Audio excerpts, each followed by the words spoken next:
Fox Sports. We are Baltimore. We are Southwest.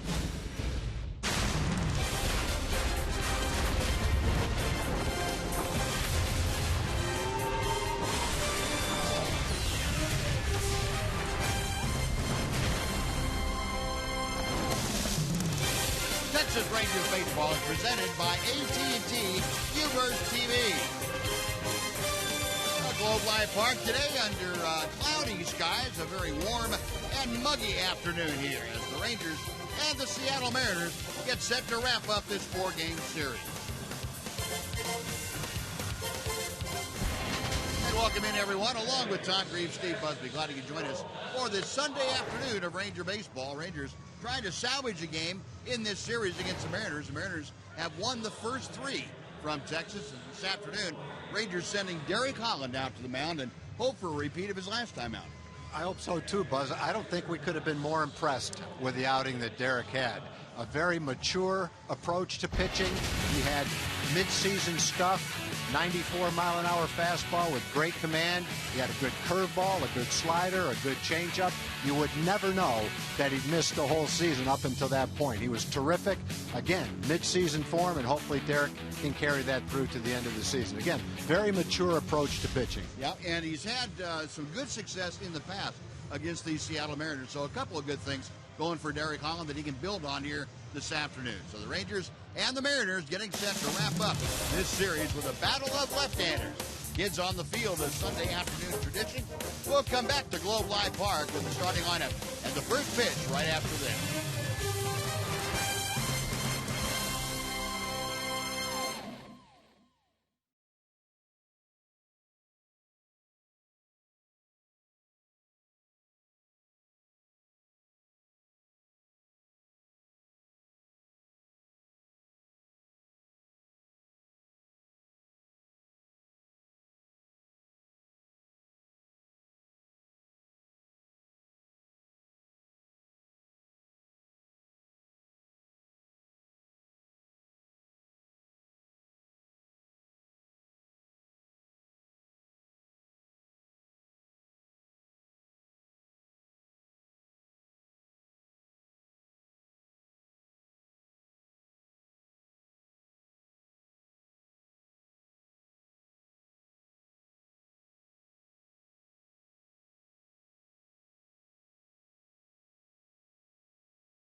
West is brought to you by your Texas Ford dealers. The Ford Summer Spectacular Sales Event, now playing at a Ford dealer near you.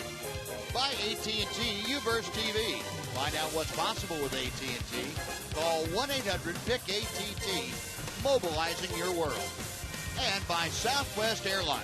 Find Southwest Airlines fares online only at southwest.com.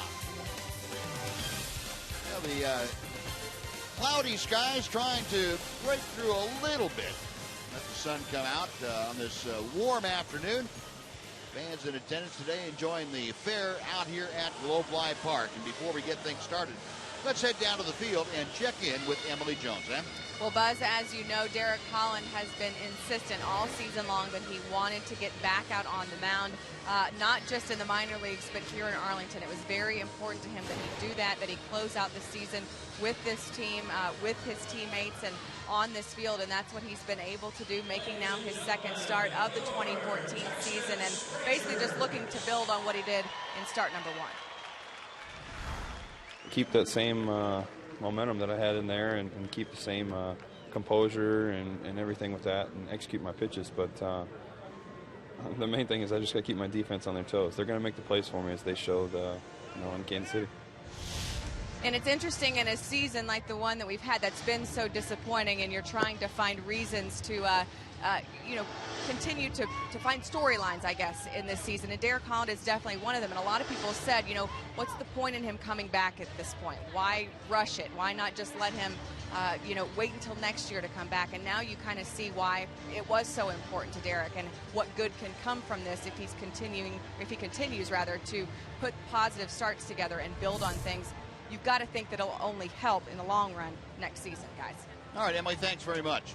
Derek certainly took giant strides in that first start of his against Kansas City, so trying to continue that streak here this afternoon against the Seattle Mariners. And we'll take a look at the lineup that Lloyd McClendon has thrown out there against Derek Holland. Austin Jackson, the center fielder, leads off. Chris Denorfia to start in left. Robinson Cano bats third. A .320 average against Derek Holland. Kendrys Morales, the cleanup hitter. Kyle Seager at third. Corey Hart is the designated hitter. Stephen Romero is in right. The shortstop is Chris Taylor. And batting ninth, the catcher, Jesus Sucre. We'll look at the Sonic scouting report for Derek Holland. 49 career wins. That's tied for third most among Ranger left-handed pitchers in franchise history. 3 of his 6 10-plus strikeout games have come against Seattle. And his numbers in his 6 rehab starts were pretty solid. And, Buzz, just to kind of expand on what Emily was saying, I agree with her how important it was for Derek to come back. He needed a payoff. He needed some kind of reward for 5 months of rehab. He needed to see the results on a big league mound. You compare that to Darvish, you had 140 innings. He just didn't want to take any chances. The team didn't want him to take any chances on re-injuring it. Derek's healthy. There was no risk of injury. He just had to get back out there for kind of like his own sanity, so he can go into the offseason saying, I pitched for the Rangers this year and I'm part of the team again. And he knows that he is healthy. Exactly. You're never really sure until you go out there in competition for the first time that you are going to be completely healthy. And Austin Jackson greets Derek Holland with a line drive up the middle for a leadoff base hit. And we'll take a look at the defense backing up Derek Holland. It's delivered to you today by Fred Loya Insurance. Outfield this afternoon, Daniel Robertson, Leonis Martin, and Michael Choice. Left, center, and right. Ryan Rua at first. Rougned Odor and Luis Sardinas up the middle with Adam Rosales at third and J.P. Arancibia behind the plate. No one on and nobody out. Here's Chris Denorfia. Way inside from Holland. 1 ball and no strike. Denorfia came in last night defensively for the Mariners, taking the place of Dustin Ackley, who jammed his thumb. Had to leave the ball game, and Denorfia getting the start against the left-hander today. And ball 2 is inside. It's going to be interesting to see, Buzz, what kind of command Derek has in his second start today. His command was almost impeccable in his last start with all his pitches, throwing them where he wanted to. But that'll be a tough assignment to back that one up with a similar kind of command today. And that pitch in belt high for a strike. Yeah, and that may have been, as far as I'm concerned, the most surprising factor in Derek's first outing, is that his command was that sharp. Yeah, you might have thought he would be overamped and overthrowing and having trouble commanding his pitches. And they've got Jackson picked off to throw to second, and Sardinas will run him down. Well, Derek Holland caught Austin Jackson leaving a little too early. Picked him clean, and that is out number 1. There's 1-3-6 on the putout. Jackson left. Well, sometimes with a left-hand pitcher, the runner is just going to go on first movement. Jackson anticipated he was not going to go to first base. And yeah, was definitely surprised. No, 2 balls and 2 strikes now to Denorfia. Pretty good batter against left-handed pitching, and he chops one slowly to third. Rosales on the run, fires a strike. There, 2 gone.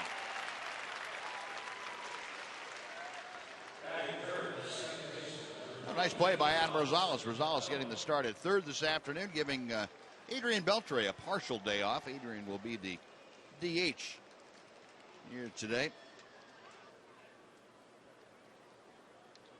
So Holland has 2 outs now, and he will face Robinson Cano. Cano, a .319 average as he steps in against Holland.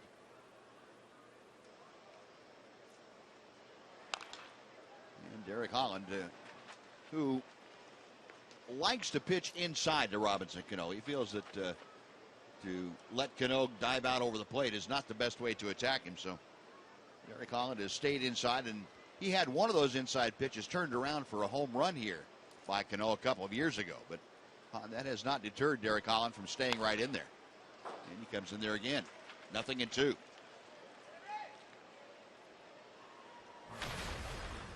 Were you the kind of, did you like to pound in all the time? No. Or were you one that liked to go away most of the time? Yeah, to me, pitching in for me was only to set up the outside. Okay. Just want to make sure that, nobody was going to dive out over the plate. I had to have one area of the plate to work with. And so I just pitched in for effect.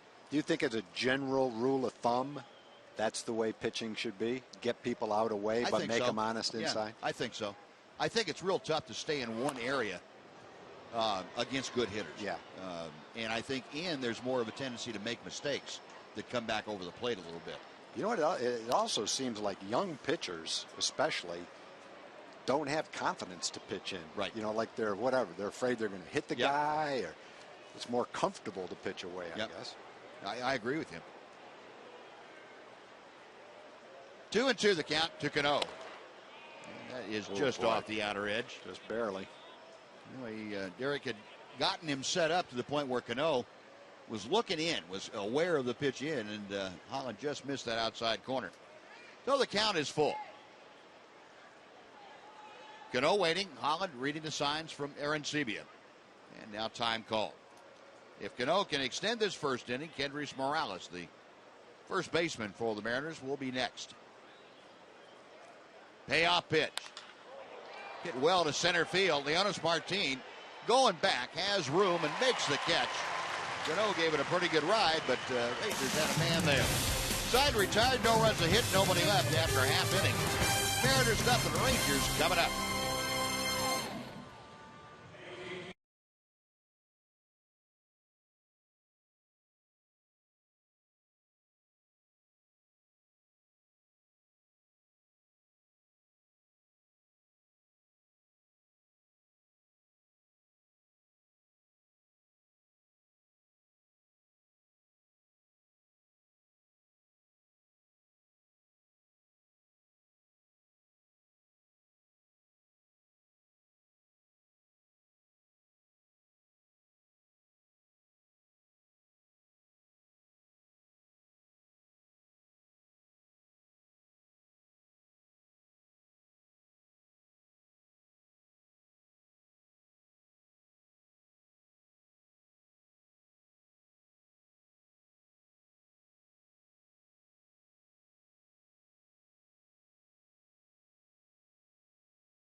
in the top of the first. Now the Rangers coming to bat here against James Paxton. We'll take a look at the Southwest Airlines Texas Rangers batting order for you today.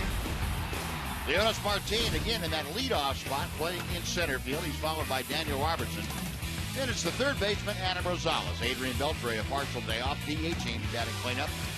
J.P. Arancibia is catching. Michael Choice in right. Rougned Odor at second. He has been hot the last 9 ball games, almost a .400 average. Ryan Rua at first. Luis Sardinas bats ninth and plays shortstop. Sonic scouting report for left-hander James Paxton. This kid can really pitch. We saw him earlier. 5-1, 191 ERA, 8 starts this year. He spent 60 days on the disabled list. Was on the 60-day disabled list. 12 career starts, a 177 ERA. That game against the Rangers, 6 2/3, 4 hits, didn't give up a run.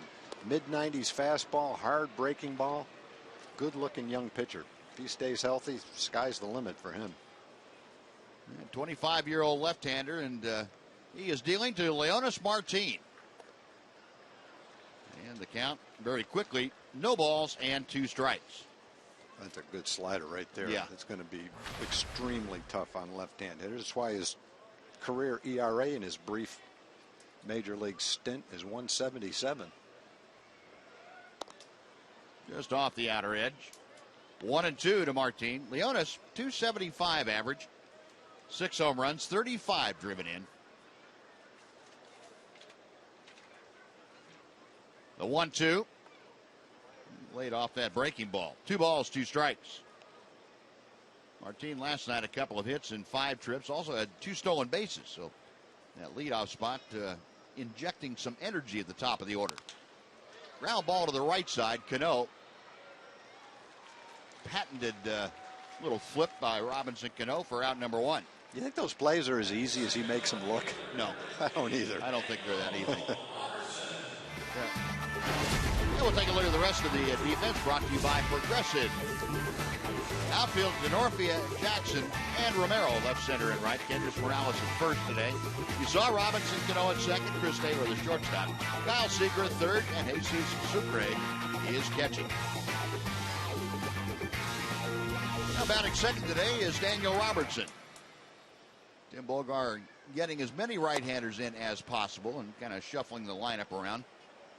Good opportunity to see hitters in different spots in that lineup. Daniel Robertson spent most of the time either the leadoff spot against left-handers or down in the order. 7th, 8th, 9th. Getting a chance to bat second here against Paxton. Paxton, you folks in the Metroplex might remember, pitched with the Grand Prairie Air Hogs in independent baseball. He's out of the University of Kentucky before he signed with the Mariners. Pitched with Grand Prairie in 2010. Mariners drafted him and he signed shortly thereafter. Went 1-2 with the Air Hogs. Just inside, 2 balls and 2 strikes.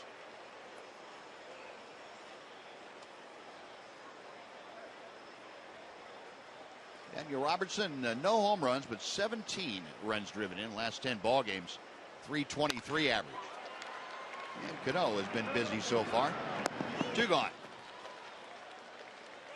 Batting third, the third baseman, number 9, Adam Rosales. Paxton looks like the kind of pitcher that would get a lot of ground balls. Got that overhand delivery, and it looks like his fastball sinks a little bit. He throws the slider and he keeps that down pretty well. Looks like he would be the kind of guy that's tough to elevate the ball against. In fact, he's faced 65 batters in a row now without giving up an extra base hit. First pitch to Adam Rosales is a strike on the inside corner. Rosales moving up to the number 3 slot, hitting at 293, 4 home runs, and 17 RBI. A little late pulling the trigger there, and it's 0-2 very quickly. Adam Rosales facing James Paxton, a 6'4", 220-pound left-hander, a Canadian by birth from British Columbia. 1-2.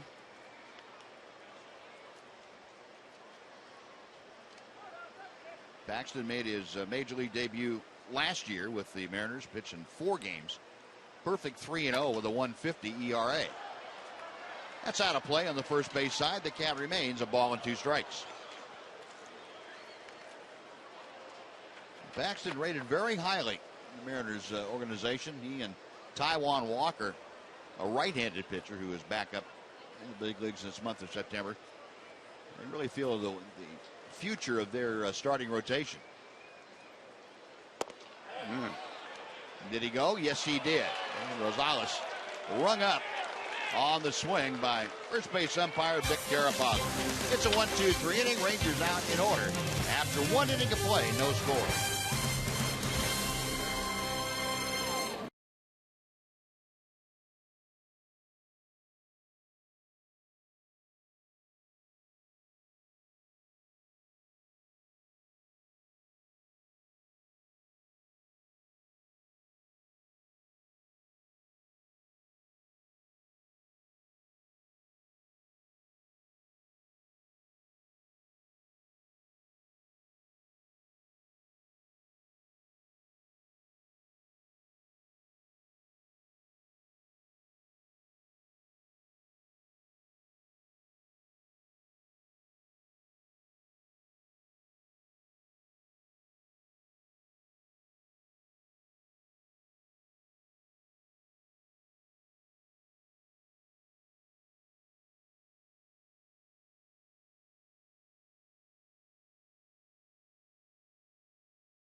Set to go to the top of the second inning.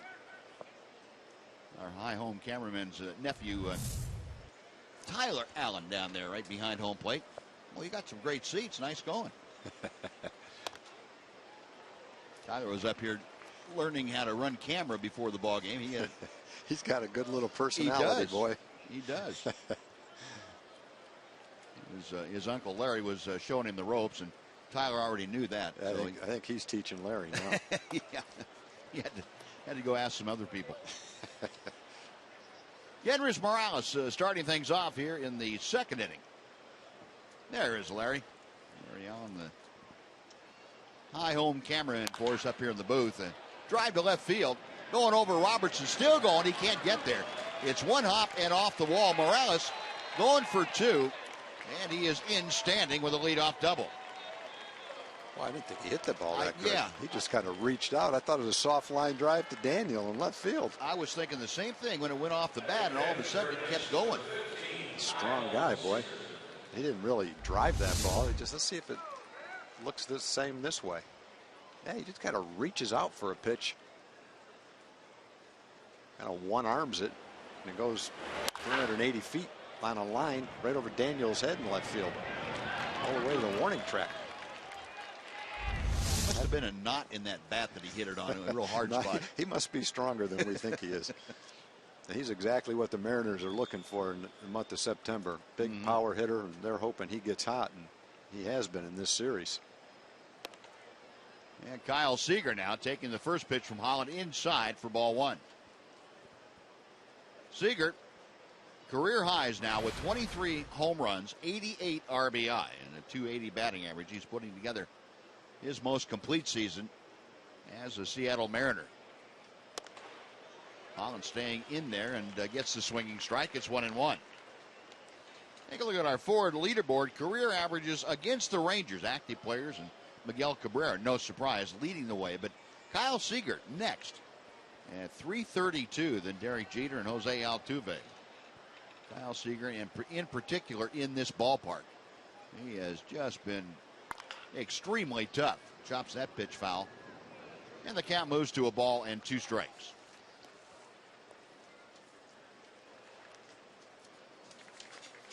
Kyle Seager last night, the game-tying 2-run home run off of Nick Martinez.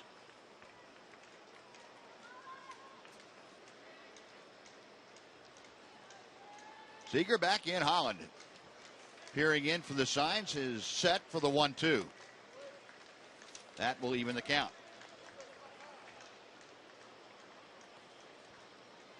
Holland facing the best road team in the American League this year. Seattle coming in at 42-27.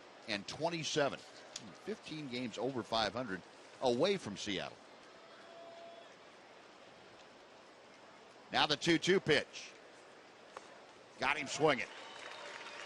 Holland making a quality pitch to Seager for the strikeout. You sure that's Seager? Not someone else wearing his uniform? Yeah, I think you're right. No, that's Seager. Wow. And with 1 out, 1 on, let's welcome Jim Knox in. Jim? I appreciate it, Buzz. Got a family here from Waco enjoying today's game. All right, good to have you guys here in Community Corner this afternoon talking about every Monday. Chin-Soo Choo hosts a group from the Dillon International. This is a great organization. Some of the families adopt Korean children. And to find out more about this as well as other Texas Rangers players programs, log on to texasrangers.com/foundation. Buzz? All right, Knoxie, thank you. 0-1 is his account to Corey Hart. Oh, my goodness. That is a little tough play for Holland covering. And nicely done. Yeah, Holland teaming up, and Corey Hart. You know, after that, you may not want to go back to the dugout. That's one of the worst jam shots we've seen all year. I don't mean to be laughing. Corey Hart's had a nice career. He's a good ball player. And I'm sure he's a good guy, but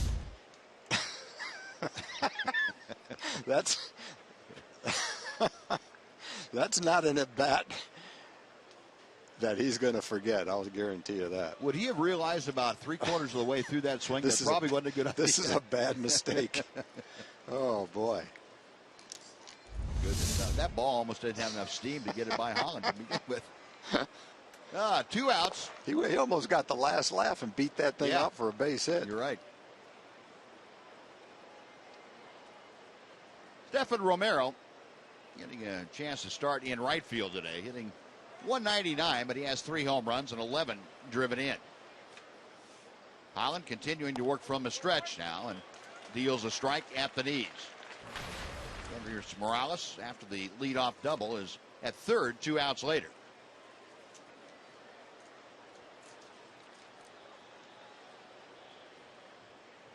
Romero has not faced Derek Holland prior to this afternoon. And he takes the pitch inside and low, 2-1.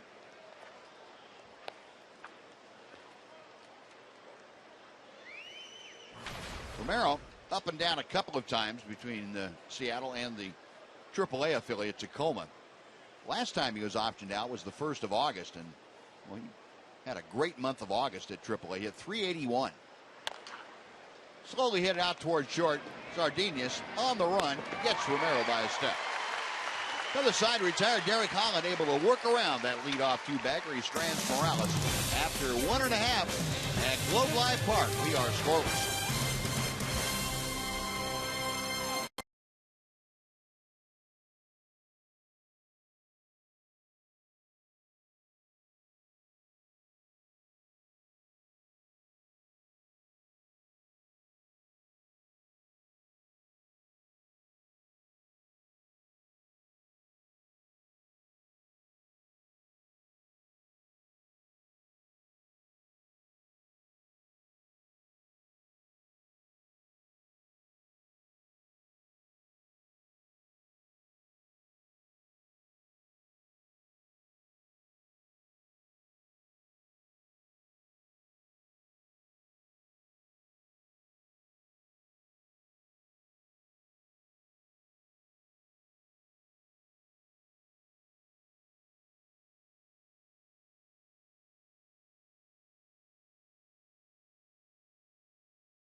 Folks, it's time for you to tweet your photo for a chance to have it shown on one of our upcoming broadcasts. And that's all thanks to the good folks at AT&T.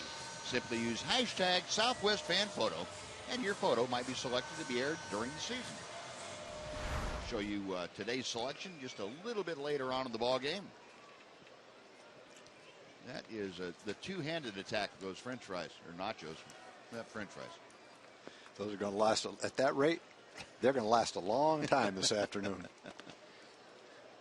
Adrian Beltre starts things off for the Rangers here in the seconds. Beltre, Arancibia, and Choice to face James Paxton. Adrian at .324. Check swing on the off-speed pitch. It's in for a strike. 1-1. Adrian, the team leader with those 17 home runs, 69 RBI, the tops on the ball club. Paxton back to him and gets the inside corner with a fastball. 1-2. Adrian, with that average, is good for third in the American League. .324. The 1-2 pitch hit pretty well to right center field. Jackson on the run into the alley and just short of the warning track, able to run it down. Now, not much of a breeze affecting play either way here this afternoon, and Park will play pretty fair. Air a little bit heavy, breeze ever so slightly drifting out from the left field corner out to the right field corner. Well, Beltre, a long fly ball. Now J.P. Arancibia. J.P. getting the start behind the plate here this afternoon. The second time since he came back to the club end of July that he is caught. Paxton's first pitch to him, and it's chopped foul, 0-1. Arancibia 0 for 3 in his at-bats against James Paxton. 7 home runs, 25 RBI since the All-Star break. That's the most on the Ranger club.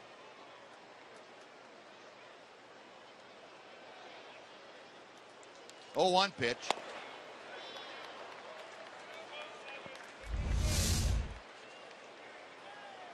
There you go. Here's a souvenir for you. Uh-oh. Bowling for dollars. Yep, that's going to cost you a little bit. I wouldn't want the ball that bad. Get a refill. Got him swinging. Paxton with the breaking ball down. Arancibia gone. That is strikeout number 2 for Paxton. And very quickly here in the second, 2 outs for Michael Choice. Michael Choice.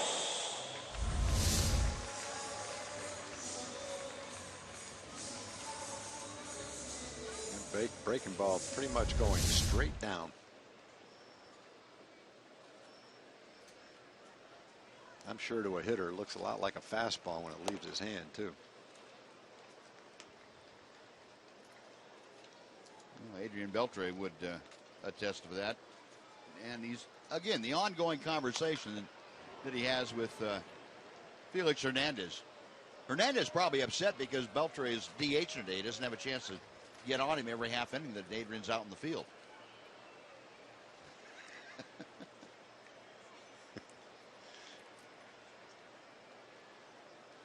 Oh, 0-2 to Michael Choice. Choice, a 181 average. Had a couple of hits last night. 9 home runs, 33 driven in. Playing in his 80th ball game for the Rangers this year. Here's a line drive by the dive of Chris Taylor out into left field. Michael Choice just waiting long enough to get good wood on that ball, and he is aboard the first Ranger to reach base this afternoon.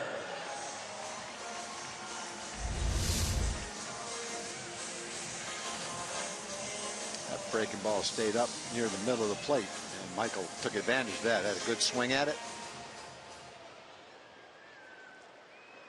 That's how close the shortstop, Chris Taylor, came to making that play. No, 1 on with 2 out, and Rougned Odor steps to the plate. Jojo Odor's numbers of late, he has been really hot. Takes the first pitch low for ball 1. He's reached base safely, I should say, in 10 of his last 20 plate appearances. That covers 9 ball games.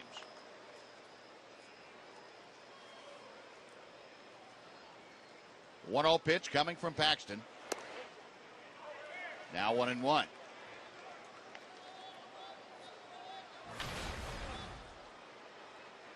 Told you that J.P. Aronsebi was leading the club in RBI since the All-Star break. Ruben Odor not far behind. He's had 15 RBI since the start of August.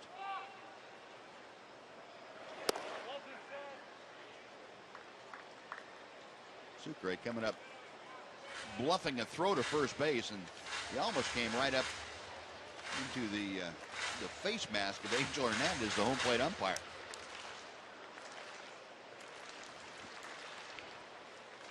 Two and 1 the count. Choice a modest lead at first, and Odor takes the pitch off the outside corner. 3 balls and a strike.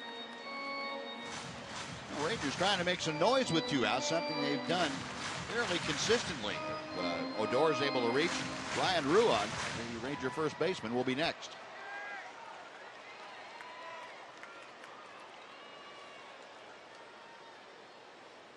James Paxton sets the 3-1. Slowly hit out towards second. And Cano flipping it out of the glove right to Chris Taylor for the out. Well, the Rangers get a hit, but strand a runner. We have played 2 in Arlington. The Rangers nothing and the Mariners nothing.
The Rangers with 1 hit, and neither team has pushed across a run yet.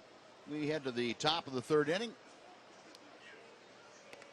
and Chris Taylor, the Mariners shortstop, takes high and outside for ball 1. Taylor batting a .301. Good on base percentage. This young man has done a pretty good job offensively, and he drives one to right center field. Moving to his left, Leonis Martin able to track it down. That's pretty good defensive placement there. He's playing fairly shallow and right in right center field. Taylor hit it right to him. Now, before Jesus Sucre comes up, let's take time for a Mazda game break. Here's John Radigan. John? Hey, Buzz, thanks so much. And we take you to the Bronx, where it's Derek Jeter Day. Flags with his number flying all around the ballpark, and gifts abound as the Yankees begin the send-off for their captain, guys. Back. All right, John, thank you. Well, the Rangers, Derek, that would be Derek Holland out on the hill. He gets a strike to Sucre. Sucre, a .240 hitter with 5 RBI in limited time. High in the air to left field, Daniel Robertson meandering over to his left. 2 gone.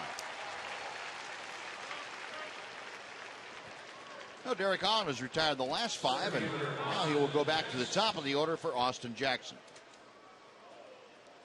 Mentioned Derek Holland, pretty good success against the Mariners in his career. He's 8-2 against Seattle with an ERA of 3.18.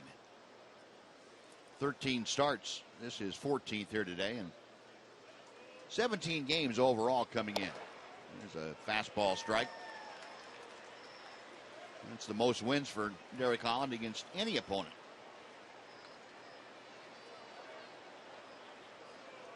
Jackson a single to lead things off, and he strokes one to left. Andy Robertson started in, has to backtrack a little bit.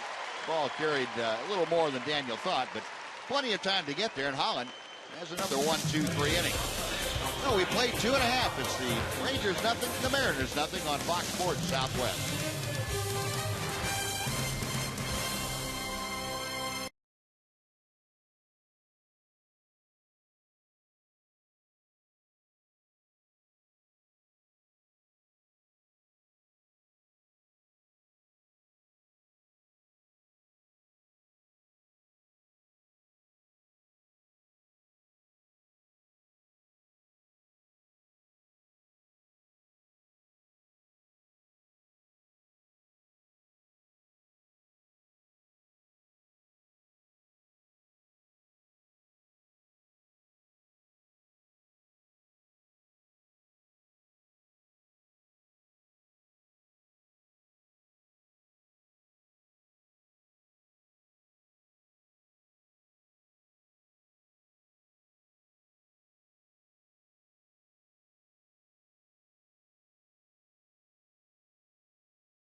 As we head to the bottom of the third, and as we've seen a number of guys trying to make the transition from the minors to the majors, one such gentleman is the guy at the plate right now, Ryan Rua, and after a bit of a rough start, he's starting to figure things out.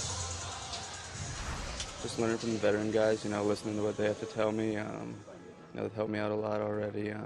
Just seeing how they go about their business day by day, and just taking that. And you do see how things translate from the clubhouse here to the field, how they start to get a little bit more comfortable. And, we talk about September call-ups and what you can learn from them. And obviously, guys, the experience that they're gaining here is invaluable. Even though this team isn't in a pennant chase, the things that they're learning at this level can carry with them for years to come. Thanks, Sam. Yeah, you're right. It's, the more exposure you get to competition at the big league level, the speed of the game, the kinds of opponents you face, the better off you're going to be.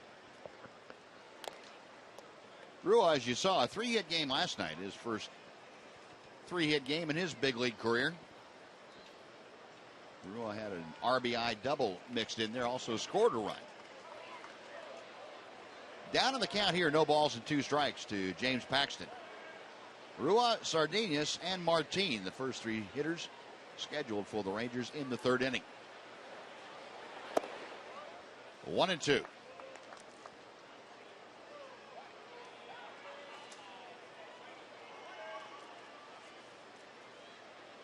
James Paxton about ready to throw his 36th pitch of the afternoon. And it is a ball low. It's 2 balls and 2 strikes.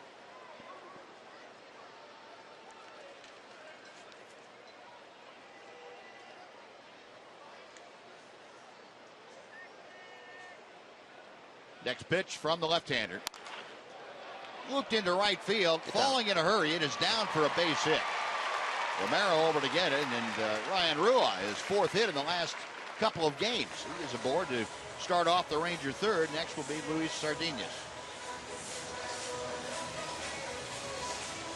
Well, folks, the most popular way to follow September pennant races is with MLB.com At Bat. It's the #1 app for live baseball. You can enjoy live look-ins, replay reviews, scores, live radio broadcasts, the MLB.TV game of the day, and a lot more. Get At Bat for your smartphone or tablet at the App Store, or visit Major League Baseball, MLB.com.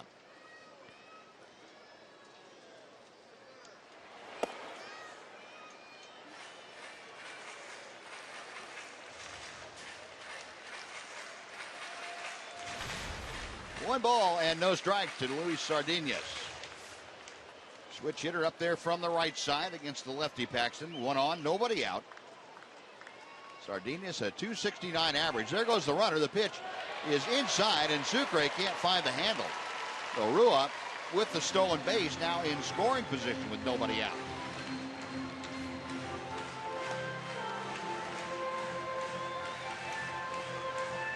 First major league stolen base for Ryan Rua.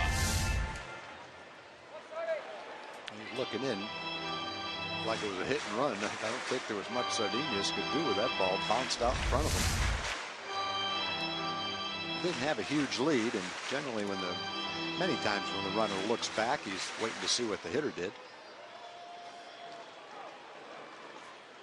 No, 2 balls and no strikes to Sardinas, who will now try at least to get Rua over to third. See if he can't get him in from second. Ground ball to short, and they've got Rua now in a rundown. And he doesn't have time to allow Sardinas to make it into second. He kept on going, and it's going to turn into a double play. Well, that was a complete mess right from the outset. Yeah, first of all, when you're at second base, you don't go to third on a ball hit in front of you like that. Ryan tried to go to third, realized he'd made a mistake. The ball's hit in front of you, you can't go on that ball. Now Sardinas is going to try to get to second. That's aggressive base running, but the tag was made so quickly on Rua that he didn't have any chance to get to second. Well, that was just not a real nice play. Leonis Martin, the bunt, the throw not in time, so he's able again to beat out that bunt with the left-hander on the mound. He's getting to where now all he's got to do is get the ball down. Some of these pitchers don't bounce off the mound very well, and it doesn't take a great bunt. That ball was just halfway between the pitcher and the catcher. Paxton's a big guy. Takes him a while to get the ball, then get under control to throw it, and it's late. Leonis, with his speed, taking advantage of it now and starting to become a regular part of his repertoire, the bunt single. Nice to see that reemerge. Yes. We talked about it before. That, yeah. You know, he'd kind of lost that. That's his 12th bunt base hit, and that leads the American League. Daniel Robertson takes a knee-high strike, 0-1. Robertson a ground ball to second, his first time up. Martin at first with 2 outs here in the 3rd inning, a scoreless ball game. There goes Martin. The pitch is high. The throw is right on the money. Sucre put a laser down there. And the Rangers in the inning have 3 runners thrown out on the base pad.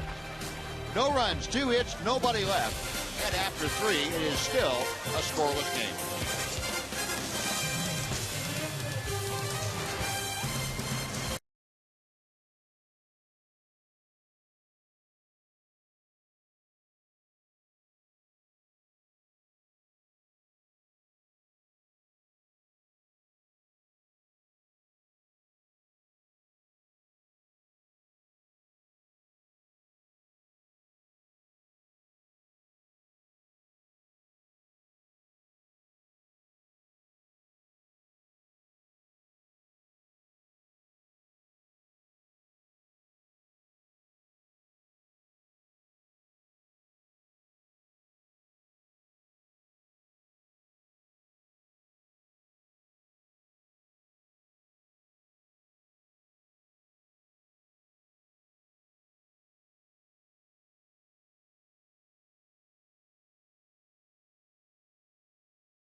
Is brought to you by Southwest Airlines.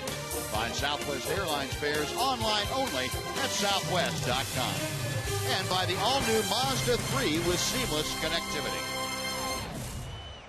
Now, fourth inning and begins with Eric Holland on the hill facing Chris DeNorfie. And the first pitch fouled off. Joining us in the booth, as always, co-host of Rangers Live before and after the ball games, Mark McLemore. Mac, thanks for coming in. Now, explain to me about the last half inning. The Rangers get 2 hits in the inning, and they get 3 guys thrown out on the bases. Now, is that being overly aggressive? Is that bad luck? Is that bad base running? That's called inexperience. Okay. You've got Rua, who's a rookie out there. And the rule of thumb is if that ball's hit in front of you, if you're at second base, you can't go third. But he overcommitted, took 2 or 3 steps, and Taylor saw that. Of course, it's right in front of him, got him in a rundown, and then Sardinas on the backside of it just continued to run. You've got to look at that runner and see where he's at. If he's going towards third base in that rundown, then you can continue going to second base. You see here, Rua takes a couple of hard steps, and now he's in no man's land, and Taylor's got him dead to rights. Now, Cano's running him toward third, and he's going to be out. But Sardinas just continued to run instead of coming around first base and watching the play develop. And, when you see that runner running back towards second base, if you're that trail guy, you've got to stop. So, it's just a matter of just inexperience. They haven't done it enough, haven't seen it enough to really realize that. And then, of course, Leonis Martin not getting his best jump of ball and getting thrown out on the steal attempt. Yeah, and that's something you've got to realize as a base stealer. If you don't get a good jump, you can shut it down. Because from that first step if you've gotten a good jump or not. If you've slipped a little bit, or if that pitcher slide steps or gets to the plate just a little bit quicker, you can shut it down at first or second step and not run into that out. Thank you. I appreciate you clearing that up for me. You're welcome. 1-0 pitch to Cano. And Holland, a couple of breaking balls, and he falls behind now. 2 balls, no strikes. Cano hit the ball sharply to center field, but Leonis Martin able to run it down back in the first inning. 4th in the American League, Robinson Cano with those 166 hits. And Holland just off the outside corner, a little frustrated that he didn't get that call from Angel Hernandez. But the count moves to 3-0.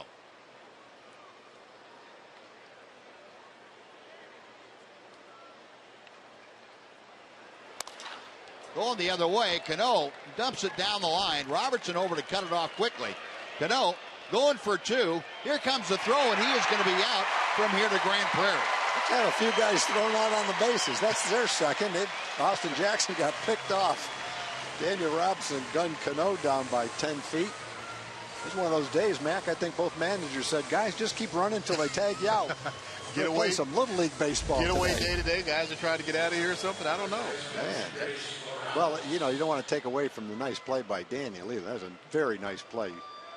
Looked like it was going to be a double off the bat. Daniel sprints over, cuts it off, and then fires a one-hop strike to second base. Beautiful. Makes it an easy tag for Rougned. Odoro almost didn't have anybody to tag there for a minute. And first ball swinging, Kendrys Morales skies the center field, and it's a very quick. Turns out to be a 1-2-3 inning, a strikeout, a single, and a throw out, and a fly ball. We're going to the bottom of the 4th inning. Still no score in Arlington.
Buzz and Tom, I tell you what, the best deal at Globe Life Park on Sundays, Bluebell Sunday for $1. You get the nice Bluebell ice cream right here. Fans are enjoying that. You got a couple Sundays to go, so they want to remind everybody, $1 Bluebell Sundays. We'll give it to this little one right here, huh? What do you think, huh? Good? We'll open it up for you. Come on, ice cream. There we go. All right, thank you. Buzz. Noxie, I think you left her speechless. She was taught well, not taking anything from strangers. Yeah, when Noxie left, she looked up at her mom and said, "Was that Jim Knox?"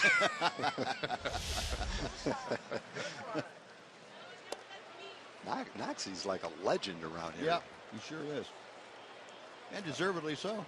Yeah, I'm not so sure that he finds these people. I think they come and search him out. You know, I don't know. I think he slipped in the last couple of days. Again, no good day made. You know, that's 2 days in a row. Yeah, he must be distracted. I think the length of last night's game got to him. Could have dropped a good day, mate, to the Star Wars characters and to the little kid. Would have been priceless. Wow. Especially if she'd answered. Yeah, I'd send it back to him. Yeah. Even better if she said it first to him. There's the living legend. Chopper to the first baseline, and Morales had to go pretty far to his left to grab that. And Daniel Robertson is out number 1. Next will be Adam Rosales.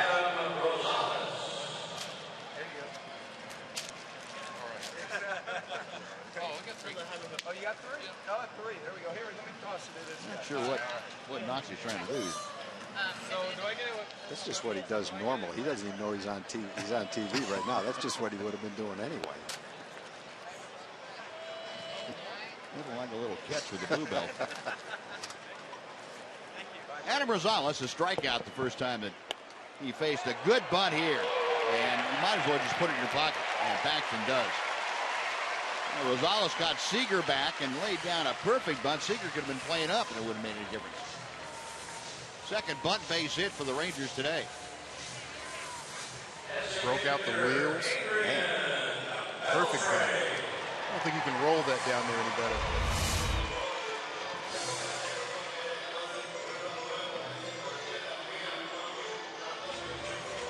And he knew he had it. He watched it. Oh, perfect spot. He knew he had that one.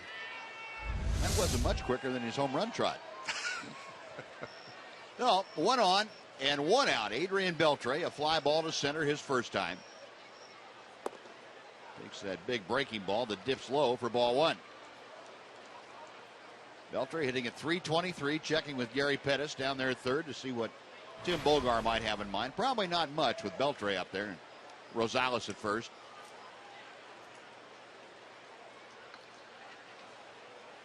Paxton back to the plate. There's a little looper. That's going to work pretty well if it's fair. And it is just foul. It had the makings of some pretty good stuff going on. But Beltre, taking his bat with him, knew all along that it was going to be foul. And the count moves to 1-1. Consecutive games on base streak, and this is current. Adrian Beltre with 22. Victor Martinez, the only American leaguer on that list with more. He's been aboard 25 consecutive games. 2-1 the count.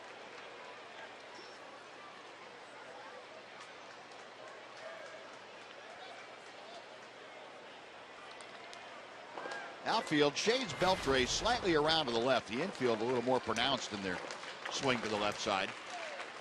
Chris Taylor, the shortstop, really favoring the hole. Rosales the lead from first. And the off-speed pitch hits the inside corner. 2-2.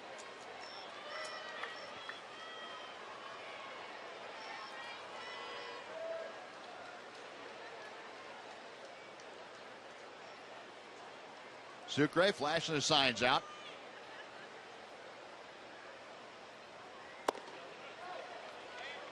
Paxton coming with that cut fastball to keep it in on the right-handed Beltre, and he was inside. So the count has gone full. And with 1 out, we'll see if Rosales is on the move. Beltre trying to get aboard to join Adam, and he'll be followed by J.P. Arancibia. Paxton ready. A check of Rosales. He's on the move. The pitch is high. Ball 4. A bunt single, now a walk. The Rangers have something going here in the 4th. 2 on with 1 out for Aaron Sebia.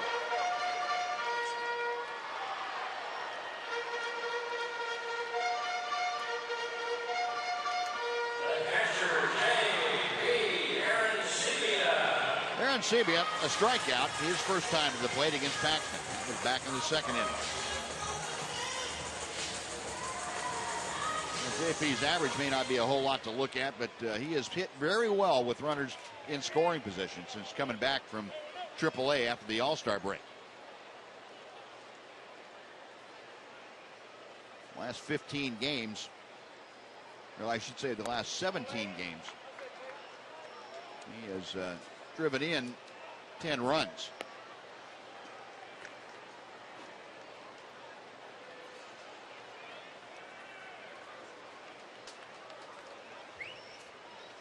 One ball, no strikes.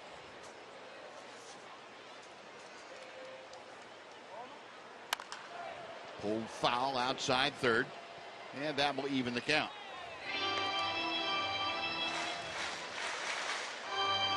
Aaron Sebia for the season now, 8 home runs, 31 driven in. As you're well aware, most of that damage done since the All-Star break. 7 of the 8 home runs and 25 of the 31 RBI. Got Rosales out there at second, Beltre trailing at first. A scoreless ball game here in the 4th inning.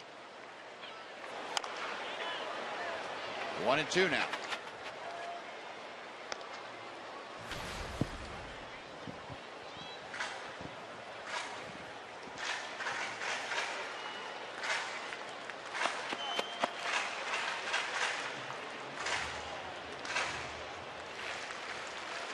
JP back in, getting out of that slightly open stance. Paxton with the 1-2 pitch. That will even the count. One thing the Rangers need to find a way to stay away from to get something going. The double play has really been a problem for them. They've grounded into 130 this year. That is the most in the American League. 2-2 pitch. Popped up. Shallow left field, coming on to Norfield. Plenty of time to get there. That is out number 2. And it'll be up to Michael Choice if the Rangers are to continue this inning.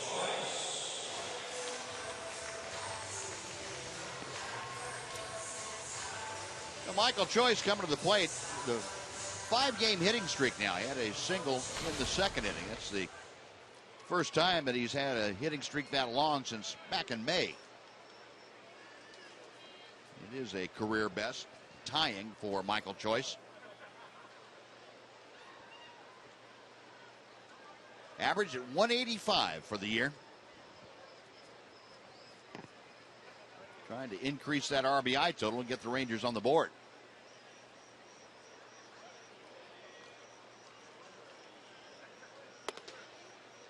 One ball and no strikes.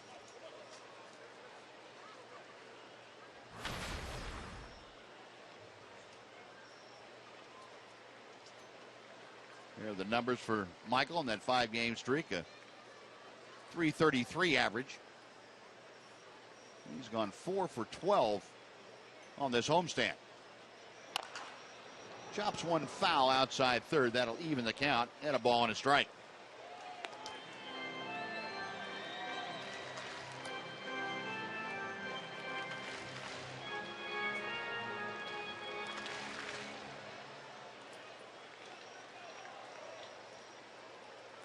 Michael starting for the 11th time in the last 13 games. Those 13 games since being recalled from AAA Round Rock.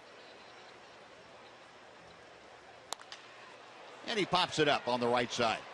Cano, a long run over. And time to get there, makes the catch. And again, the Rangers had a couple aboard, but leave them stranded. A hit and a walk. We have finished 4. We are still scoreless here in Arlington.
Experience. It's on every Saturday morning at 10 o'clock right here on Fox Sports Southwest, where it's not about the score, it's about the experience.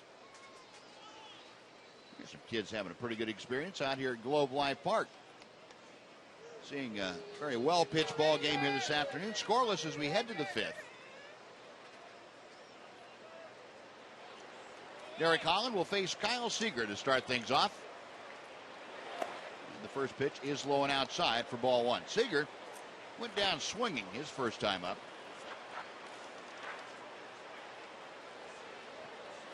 Average for Seager at an even 280 as he faces Holland.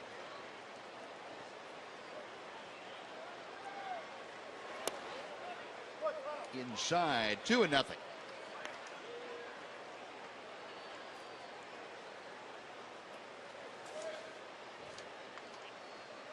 Kyle Seager in his career against Derek Holland now 6 for 22. And ball 3. Derek, though, has issued 4 walks to him, which is fairly high for Derek against a left-handed hitter. And in danger of walking him here with a count of 3-0. Got the green light and lines sharply to second base. So right 3-0. Cano hit his ball 3-0 too, I think, didn't he? He did. Sure did.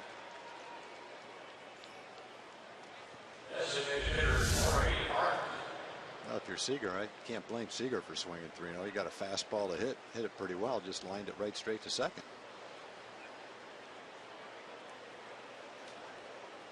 Oh, 1 gone. Down Corey Hart, the DH. Derek Holland going right back to the danger. I'm not swinging at that one this time. Did you see that one? Oh, that was the jam shot of the season right there. Now, when do you laugh at a guy? Now, you know he's mad, so do you laugh at him when he gets right back to the bench, or do you wait till after the game, or wait till he gets a hit his next time It up? depends on who it is. Yeah. That's the thing. Who it is. If it's a guy that's laughed at you and others, absolutely you start laughing at it when it happens. You don't want to pop off and then have to duck a punch. No, you don't. Yikes. Whoops. That's when you just say, Get out of here. You just go back to the dugout on that one. Don't even run to first base. The close-up spot. Now, somebody put a Band-Aid on his bat right there where that hit. Isn't that a Band-Aid? That bat needed more than that. It needed surgery.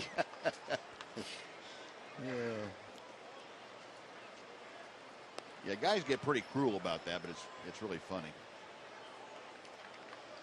In a sick sense. Yeah. It's funny if you're not the hitter. 3-2. Got him swinging. Holland pulling the string, and Hart becomes the 3rd strikeout victim for Holland this afternoon. 2 gone. Next will be Stefano Romero.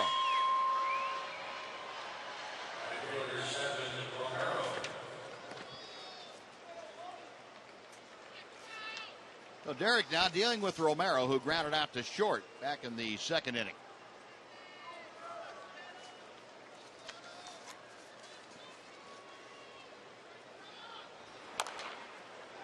Nothing in 1. And the foul straight down.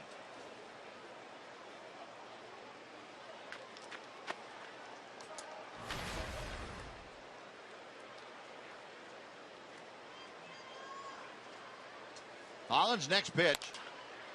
That's out of play off the end of the bat to the right.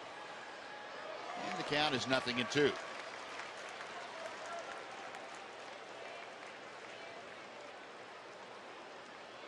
Mariners still a little banged up. A couple of guys on the disabled list, most notably Michael Saunders, who's been on the disabled list for a while. Lloyd McClendon found some pretty capable fill-ins, though. Romero skies out to left. Derek Holland has a very easy 1-2-3 inning. Mariners gone. We've played half the ball game. The Rangers nothing and the Mariners nothing on Fox Sports Southwest.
Northwest and the Rangers want to show you their appreciation for your support this season. So select tickets for the game this Tuesday against the Angels will be buy one, get one free.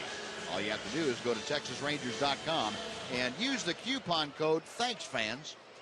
And we'll see you out here on Tuesday. Now the Rangers trying to get out in front of this ball game. It's scoreless as we head to the bottom of the fifth. Rougned Odor, Ryan Rua, and Luis Sardinas, the bottom third of the Ranger order, facing James Paxton. Odor grounded into a fielder's choice to end the second inning.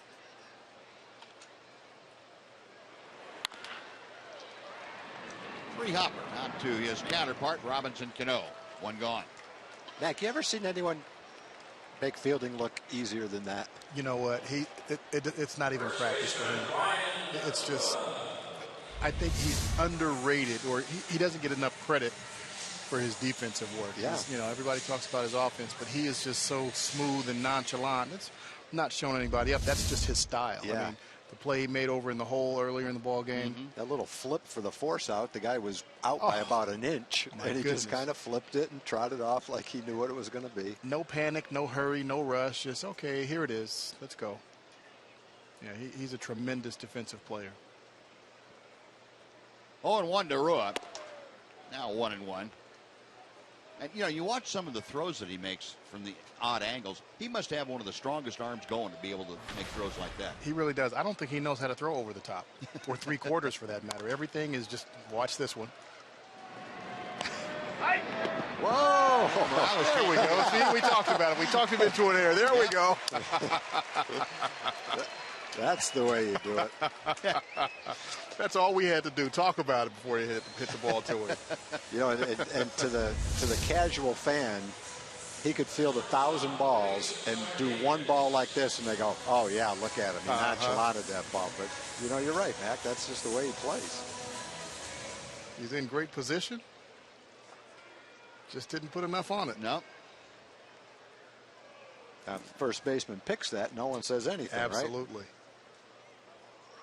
It's nothing like a great first baseman that can pick you up. I had some good ones. Who's the best one you ever had? I'll tell you, picking it for you. I've had some great ones. Will Clark, John Olerud, David Segui. Wow, there's three Lee good Stevens. Ones. Yeah. You know, and fortunately they were all big, so that really helped me. So they could, you know, reach out a little bit, but they could all pick it. So if I bounced something like that, more times than not, they picked it. And, you know, so I was very, very fortunate. Wally Joyner. Mm-hmm. You know, all those guys were kind of Gold Glove caliber guys. I loved it. And, you know, back playing here and back, you know, when I played and when we played, most of the dugouts didn't have those screens there. Right. No. So if it got by the first baseman, that's an error. That's runners at second base. Not now. No, the screen's like a backstop now. Yeah. Luis Sardinas at the plate. Rua at first, and the pitch is shot foul off to the right. 1 ball and 1 strike. Luis Sardinas, remember the last time up, he had Rua at second. Hit a ground ball to short that Rua got caught in that rundown, and Sardinas then was tagged out as he tried to advance during that rundown from first to second. In the dirt, Sucre, well, he did a great job of keeping that close. He's had a couple of tough pitches in just this at bat to work on. A little grimace in pain for Jesus Sucre.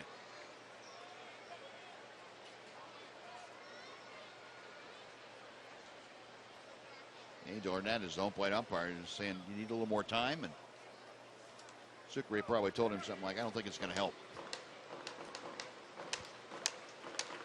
2 balls and 1 strike.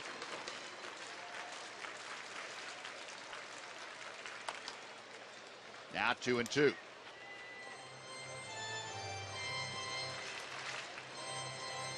That error for Seattle, committed by Robinson Cano, just their 66th error of the year. They are far and away the best defensive team in the American League, and Cano just his 5th error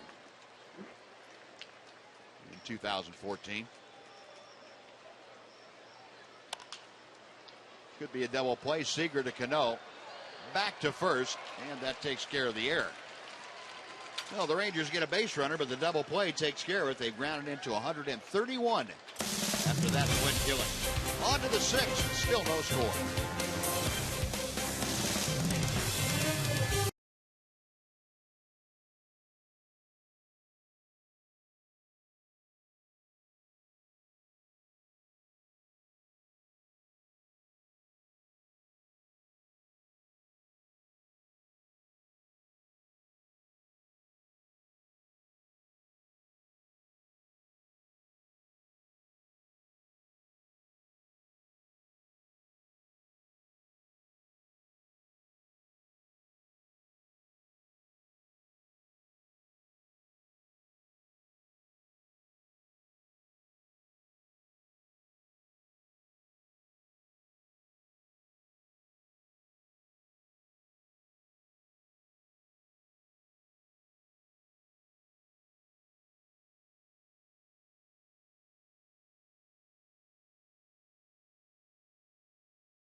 Texas Rangers baseball on Fox Sports Southwest is brought to you by your Texas Ford dealers. The Ford Summer Spectacular Sales Event, now playing at a Ford dealer near you.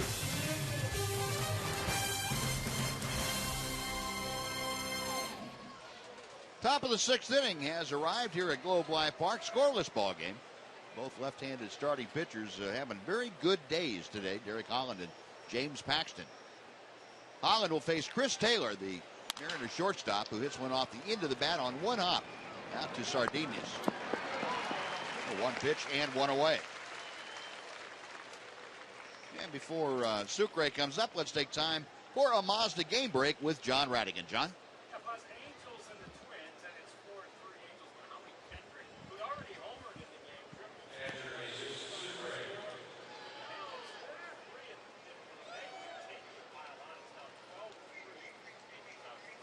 Wow. Thank you, John. Well, Derek has thrown 58 pitches. He's in the sixth inning. We were wondering, Buzz, how he would bounce back and how he would follow up his last start. Andrew's pretty good. American League West standings, the Angels a commanding 6-game lead now over Oakland. And well, the Angels have just gone completely crazy. 31 games over 500.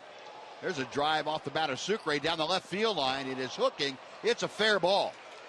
Robertson plays the carom, a strong throw to second, and just in safely ahead of the tag is Jesus Sucre. Oh, Daniel with another great throw right on the bag. He's already thrown Cano out on that same throw. He almost got Sucre.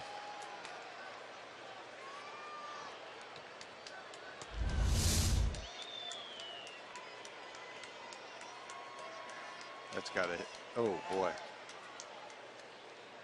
That fence was 5 feet back, 5 feet farther back. It would have been foul. Yep.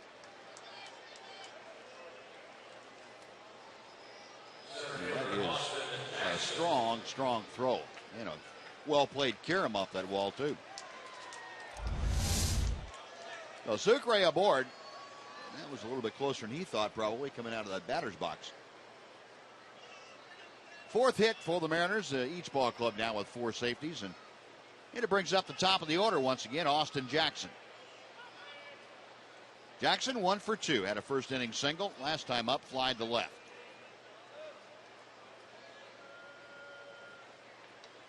Time called momentarily. Talking about Derek Holland, and Tom, you mentioned the command that he had in his last outing. It's continued today. Holland has not walked a man since last September. Wow, that's pretty good. Yeah, that's almost a long year. time. Almost a year. September 23rd. Take a look at our freaky fast delivery of the game. Daniel Robertson making the strong throw to second, and Cano, no chance at all. Daniel Robertson in freaky fast fashion, able to deliver that for Jimmy Johns.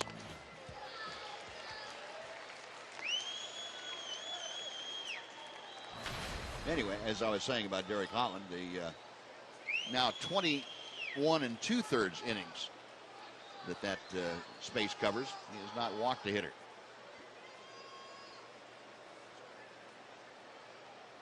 One ball and one strike to Jackson. To right field, Michael Choice coming on, makes the catch chest high. And back to second is Sucre. Oh, Jackson a hard out to right. 2 gone for Chris Denorfia.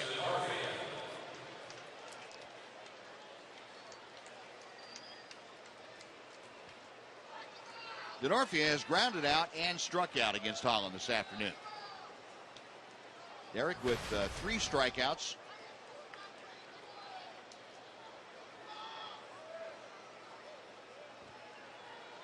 Denorfia a .217 average. That is with the Mariners. He was a .242 hitter with the Padres before the trade. A strike to the inside corner, 0-1.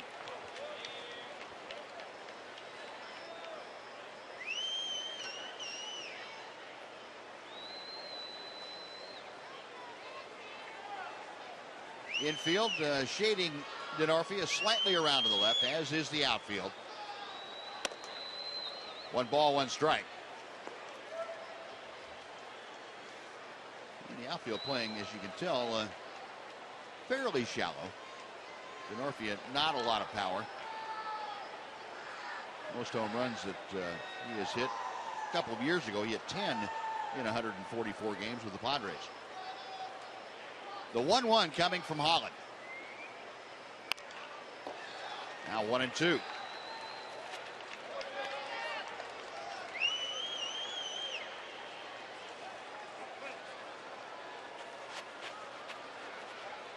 Holland, 65 pitches so far, and a Chevy pitch tracker showing you not a whole lot in the middle of the plate. That's only Derek Holland been able to keep from walking people. He's been working on the edges of the strike zone. Ball, strike 3. Locked up Denorfia. And not able to pull the trigger. Holland able to work around the 1-out double. 1 left for the Mariners. 5.5 gone by. No score.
Brought to you by Sonic. Today's jackpot is worth $200 and dinner for two at Sonic Drive-In. Today, the Rangers are hitting for James Compton from Dodge City. And if a Ranger hits a grand slam this inning, James Compton from Dodge City will win $25,000. You can register at any participating Sonic restaurant.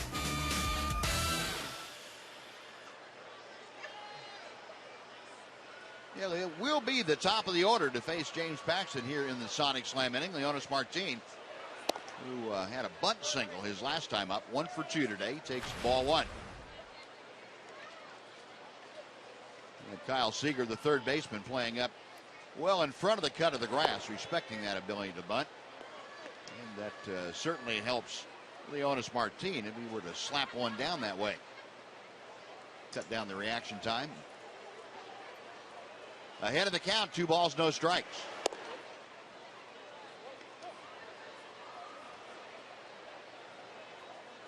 Leonis, along with a bunt single, grounded out to second. So 1 out of 2 today and a .276 average. 2-2. James Paxton, 76 pitches thus far and 47 strikes, 29 balls.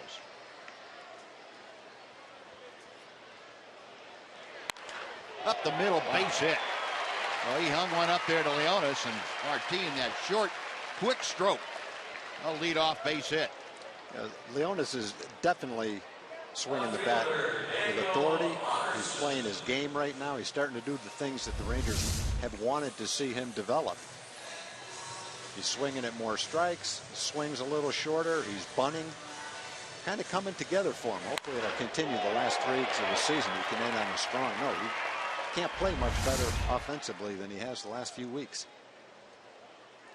Well, he is aboard, of course, with base stealing potential, and Daniel Robertson at the plate has grounded out a couple of times. Shows bunt and takes ball 1. Robertson, a ground ball to second and a ground ball to first today. Average at .288, checking with Gary Pettis, who's going through a series of signs down there at third. Relaying them over to Leonis Martin and to Daniel Robertson. Inside, 2 balls, no strikes. James Paxton falling behind uncharacteristically. There's Gary.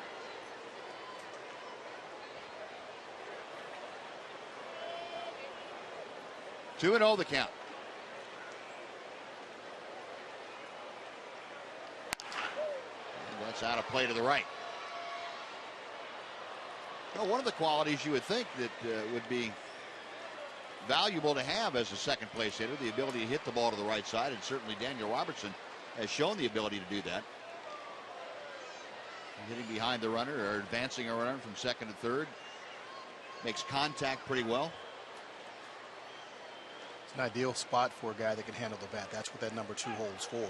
There goes Martin. The pitch is swung on and missed. The throw is late. Good jump that time, Matt.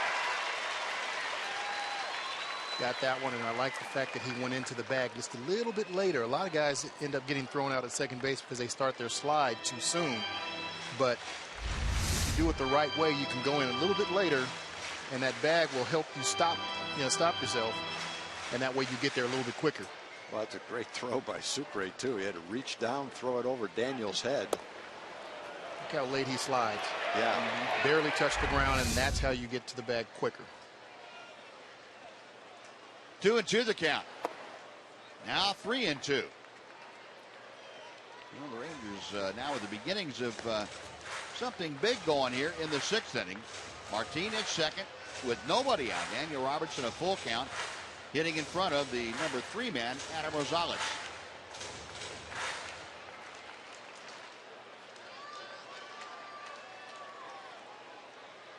Dominic Leone, the right-hander, loosening in that Mariner bullpen.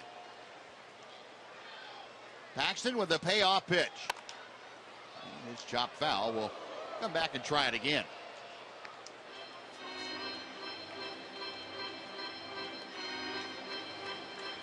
But Daniel Robertson, quite a story, and I'm sure you're all well aware of that. Picked up by the Rangers in April, never having had any major league experience. Got him from San Diego. He was playing at El Paso, the AAA affiliate of the Padres. Thought he was going to be picked up by the Rangers and go to Round Rock as a AAA player, and he was, needless to say, kind of surprised when he was brought up to the big leagues. Gets the job done here as he grounds out to Cano. On to third goes Martin. Well, it looked like earlier in the at-bat he was trying to hit behind the runner with the first baseman holding. That time with a man on second, nobody out, he got the job done. Had a little ground ball and moved him over to third. Let's head down to the field, check in with Emily Jones. Em? Well, guys, you were talking about Leonis Martin kind of putting it all together in the last few weeks, and another guy we're starting to see do that is Adam Rosales. He started 12 of the last 16 games, and he's starting to see consistent results with his consistent play. I feel like I've been doing a pretty good job trying to help the team win. I mean, I don't know, I'm not the best self-evaluator, I guess, but yeah, just a good feeling. It's a good confidence feeling to continue to build upon and bring that into next year, hopefully.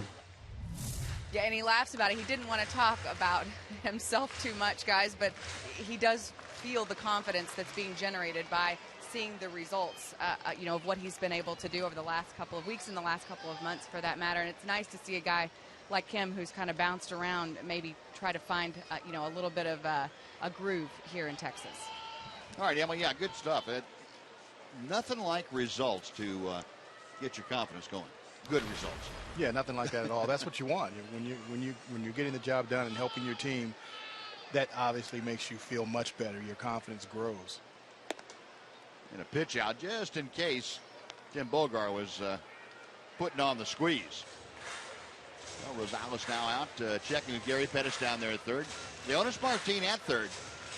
One out here in the sixth inning, and the infield for the Mariners playing all the way in at the cut of the grass. Paxton set.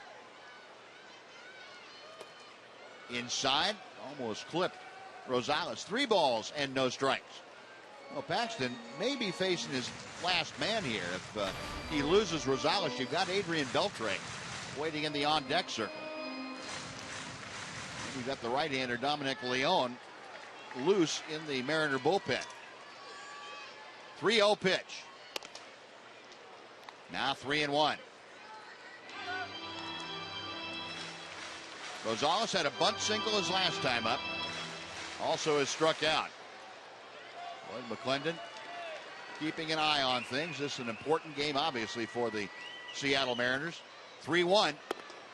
Low ball 4, and that puts runners at the corners for Beltre. Well, he's pitching carefully with a man on third and only 1 out.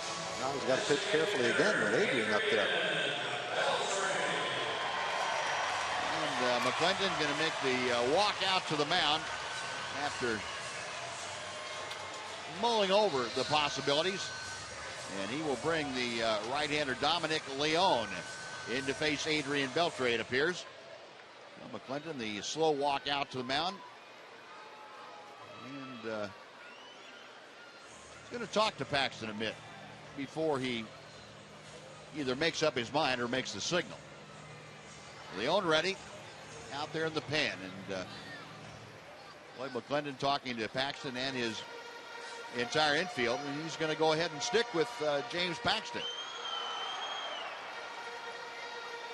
He's going to allow Paxton now to pitch to Adrian Beltre. Beltre is 0 for 1 today.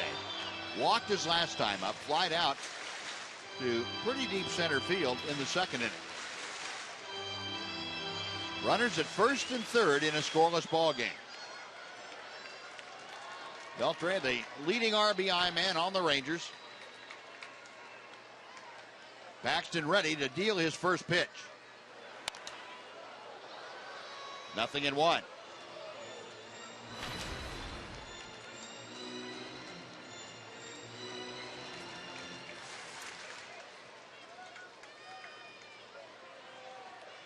Beltre, a .323 hitter.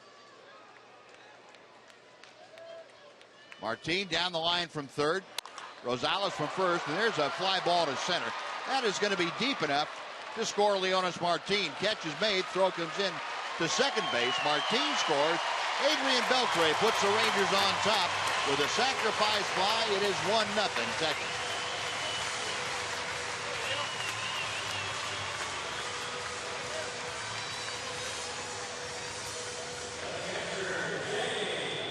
Beltre drives in his 70th run of the year.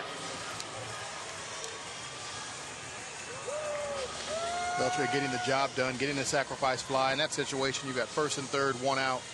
You want to try and get a pitch up in the zone so you're not hitting the ground ball and possibly turning that into a double play and not scoring that run from third. Being the veteran hitter that he is, got a pitch up in the zone and knew what to do with it. Hit it deep enough for a sac fly. Well, the Rangers scored today's first run here in the 6th inning. J.P. Arancibia has flied to left and struck out. Rosales, the lead from first. He's on the move, and the pitch is popped up down the right side. Long run over for Romero, but that's back and out of play. 0-2 to Arancibia.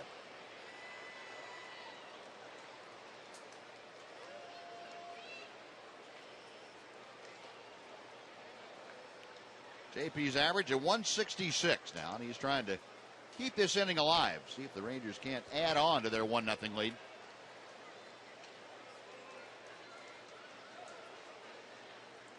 Sucre wants that fastball up, and he gets it a little too far up. 1-2.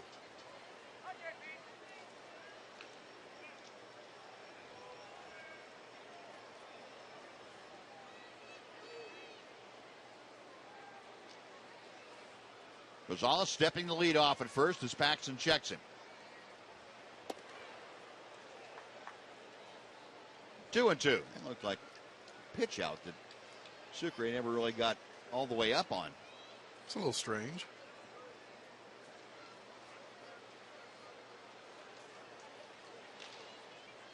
Now the left-hander sets once again. There goes Rosales. The pitch is high. The throw is low and into center field off the glove of Cano. Well, Rosales advances 90 more feet. He is at third with 2 outs.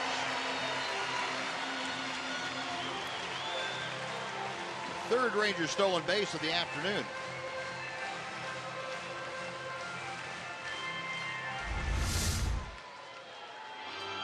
Oh, the Rangers are not scoring a lot of runs. They're not getting a lot of extra base hits.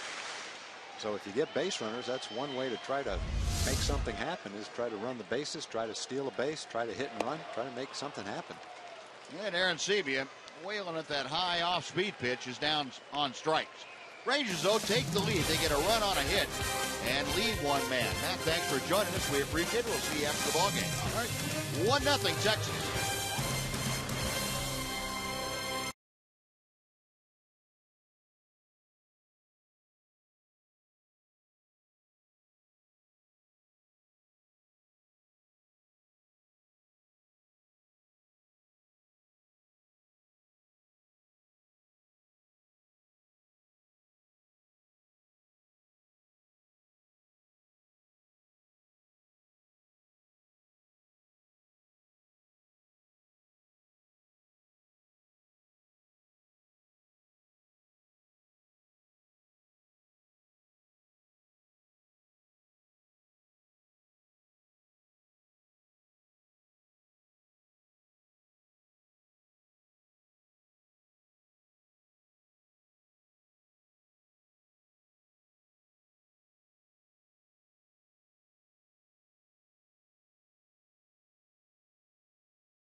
Summary showing you it's a very well-pitched game.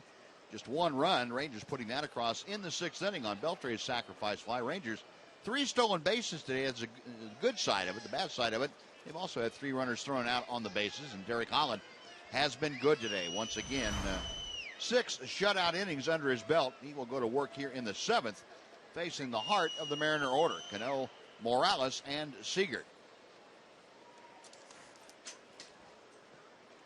Derek with just 66 pitches used to get through the first 6 innings. And Cano leading off, had a base hit his last time up. Takes inside for Holland for ball 1. Derek started at Kansas City, pitched 7 innings through 105 pitches, 6 hits, 1 run, didn't walk a batter, and struck out 6. He's on pace right now for an even better start against the Mariners today. Next pitch is low. It is 2-0.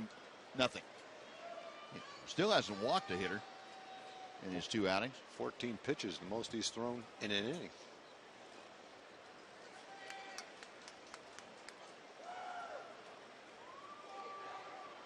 Holland's 2-0. Well, he got inside on Cano and fought it off foul. 2-1.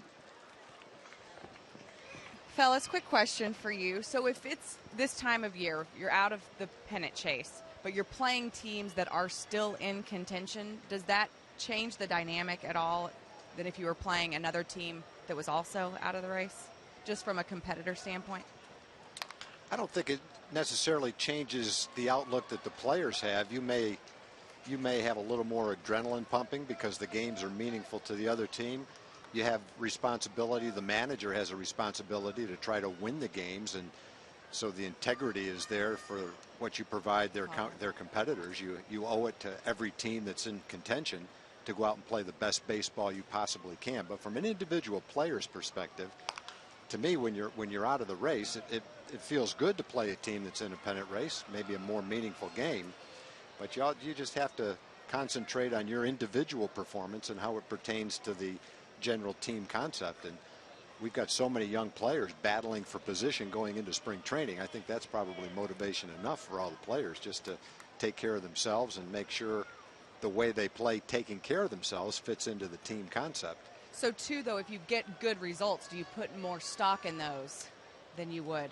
I think you probably do, because you're playing teams in a pennant race. That means they're the best teams. They probably have the best pitching. So if you're doing well offensively, you're probably facing really good pitching. And if you're a pitcher going out battling against teams that are in contention, they're the best teams, so you're getting the best hitters out. So yeah, I think you probably do draw a little more satisfaction from it than playing teams who have made September call-ups, facing minor league pitching and facing minor league hitters. Little cue shot from Cano down to Rosales. Kind of an awkward pickup and throw for Adam. He was playing over toward the hole, and Cano beats it out for a leadoff infield single. Yeah, he hit that ball right off the end of the bat, and it didn't go right straight to Adam. When he went to catch it, it was still going toward third base, and he had to make a stab for it. The ball's going toward third base now, and you can see kind of fooled him a little bit. He's got a strong arm, and he did it as quickly as he could. But based on where he was playing, you see that ball spin away from him. It was a tough play. Looked like a simple play, but the way it was spinning made it a little tougher than it really was. Than it really looked. Now Cano, with his second hit, is aboard, and Kendrys Morales takes on the inside corner for strike 1. Morales a double and a fly ball to center. He is the only Mariner that has gotten as far as third base here today against Holland. That was after the leadoff double in the second. Cano a modest lead at first. Holland misses inside with the breaking ball. 1-1. Well, Morales hitting better than 100 points higher this year against left-handed pitchers. 307 and 52 at bats, and against right-handed pitchers, 194 average. Off the plate, 2-1. And kind of getting back to Emily's question, I think you'll really probably notice it when we go on our next road trip and you play 3 games in Oakland and 3 games in Anaheim, coming down toward the end of the season. I think when you're playing in front of their fans while they're in a pennant race, it probably does a lot to motivate you and get your adrenaline flowing, as opposed to playing in someone else's park against a team that's out of contention with a lot of players who've just been called up from AAA. Yeah. Now, in reality, you'd like to say, well, it's big league baseball. You're a professional. You play just as hard every minute of every game, no matter who you're playing or who's pitching or who's hitting. But, human nature being what it is and sports being what they are, you play 162 games. It's tough to be equal every single game, but it's, sometimes you get up a little bit more than other days. 2 balls, 2 strikes to Morales. Got him swinging. Good off-speed pitch. Holland staying right in there with that breaking ball. Morales becomes the 5th strikeout for Holland this afternoon. It's a big one because Cano stays at first. And now Kyle Seager coming up.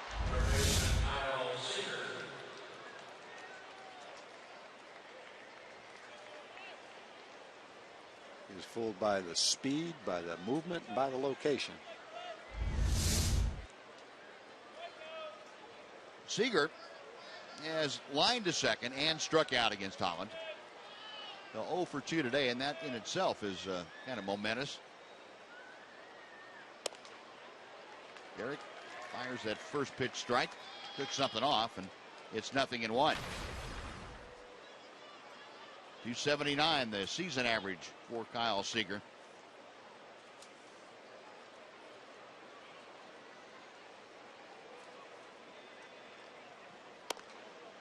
Just off the outer edge.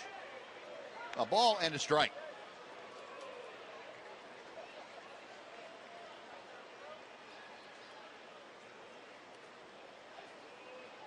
'27-year-old left-hander from Newark, Ohio. Derek Holland spinning another dandy here this afternoon. Seager lofts a fly ball to right center field. Choice going back, has room. In front of the warning track, makes the grab. Back to first is Cano. 2 gone. Corey Hart will be next.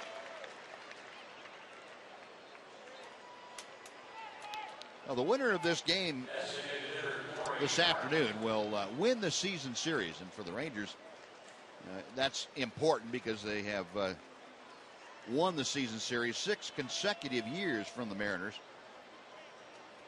They would like to continue that. Any bright spot you can find with this dud of a year you'd like to have.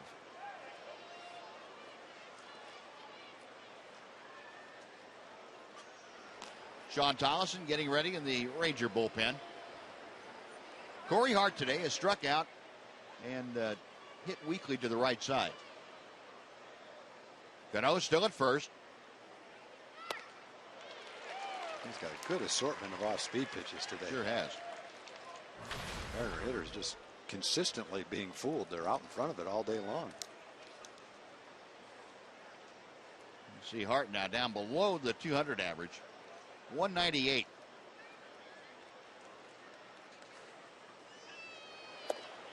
Off the glove of Aaron Sebia, so down to second goes Cano. Probably going to be a pass ball, I would think. Looked like it hit him in the glove. Yeah. Well, the pass ball charged to J.P. Aaron Sebia.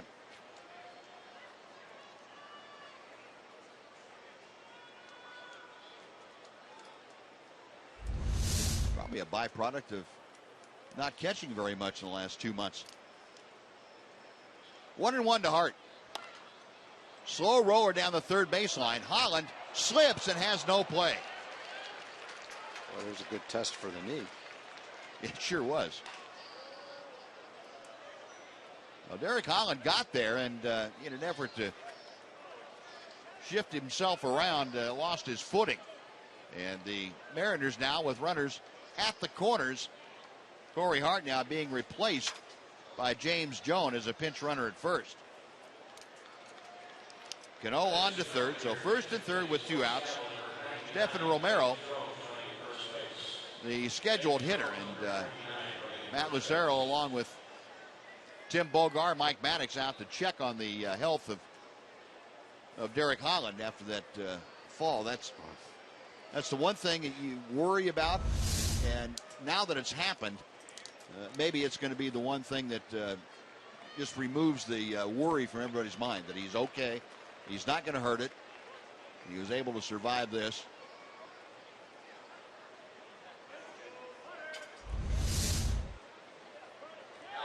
Well, I guess if you had any questions in the back of your mind, that should ease him if he came out of that without any pain and any problems.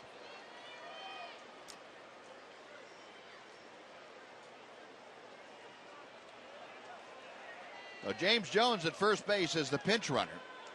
He is across the diamond from Robinson Cano, and Stephen Romero at the plate, 0 for 2. He has grounded out and flied out. Derek Holland leaving a little calling card over there for James Jones.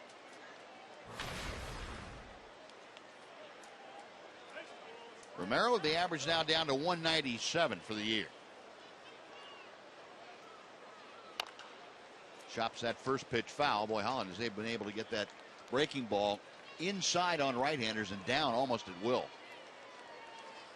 That's kind of the same type of thing he was doing in Kansas City, yep. too. He had a couple of jams in Kansas City, leadoff doubles in the 6th and 7th inning, and he really had to bear down, and he did against good hitters, too. Salvador Perez was one of them. Boy, he's got something going with that pitch, because they're not even coming close to it.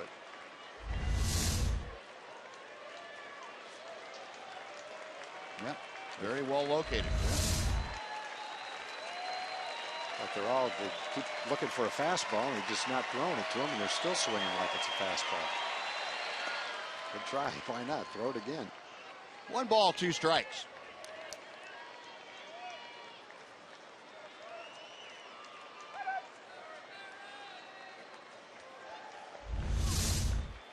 Now and again, Derek Holland honoring Briggs Berry with his name on that right shoe. Topper foul. More of a curveball right there. Yeah. And Aaron Sebia going to go out and have a little chat with Derek. That ball stayed up a little bit out over the plate. And I think Aaron Sebia wants to make sure that Holland is not afraid to throw that breaking ball in the dirt. Yeah, that was a good one to hit. He's still a little bit out in front of it, though. If you make an out in this at bat as a hitter, that's when you go out to the field going, whoa, I had the one to hit. Yeah. Holland again set. Misses with the fastball, and the count evens now at 2-2.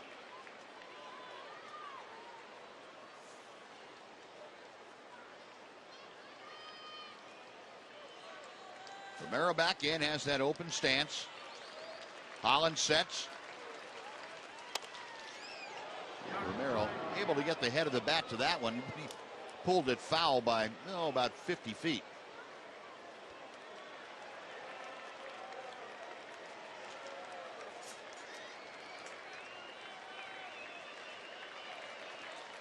Holland again peering in for the sign. His 91st pitch of the afternoon is coming up. Low and inside, 3-2.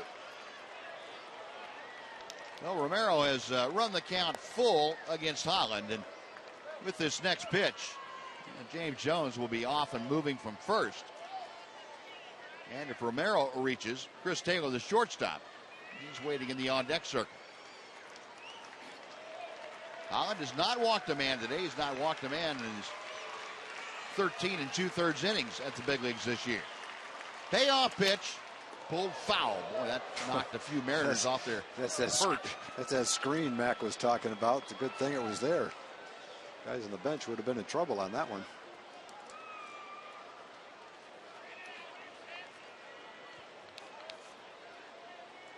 Well, Derek in the new baseball, going through the thought process before he steps on the pitching rubber. Romero back in. Aaron Sebia flashing the signs. Another 3-2 pitch is coming. Round ball behind third. Rosales triggers the throw, and that is it. Good job by Holland to work around a couple of singles. They lead to stretch time at Globe Life Park, with the Rangers leading the Mariners 1-0. And now let's join Chuck Morgan as he introduces God Bless America. Ladies and gentlemen, we ask you to please rise as we pause to honor the men and women of our armed services both at home and around the world. Today we invite you to join in singing God Bless America with Chief Warrant Officer Darby Ledbetter of the Texas Army National Guard. God bless America, land that I love. Stand beside her and guide her through the night with a light from above. From the mountains to the prairies, to the ocean wide with foam. God bless my home sweet home.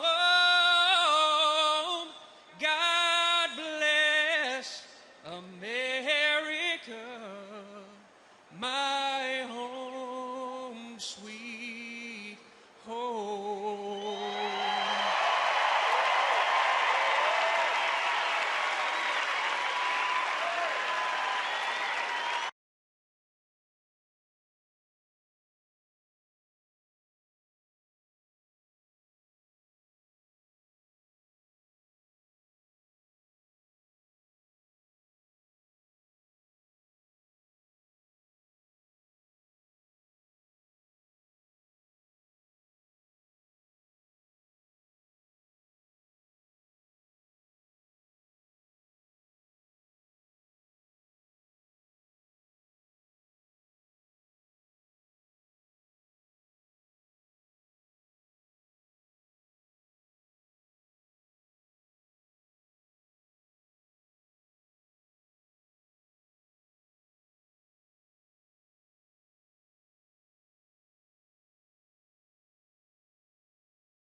Bottom of the seventh inning, let's take a look at today's AT&T fan photo selection. Appreciate the folks at AT&T making this possible, and today's photo comes from LT. Thank you, LT. We appreciate that photo, and for you folks that would like to get into the AT&T fan photo, just tweet your photo, and it's hashtag Southwest Fan Photo. We might select yours to be shown during one of our upcoming telecasts.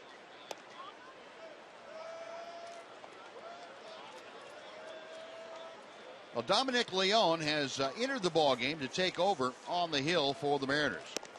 Leone taking over for James Paxton, who worked the first 6 innings, gave up 5 hits and a run. And he gives way now to the 22-year-old right-hander from Norwich, Connecticut, Dominic Leone. Well, Leone's got a good arm, good hard sinker. And he's having a nice solid season. A lot of decisions for a reliever, 7-2, and a lot of strikeouts.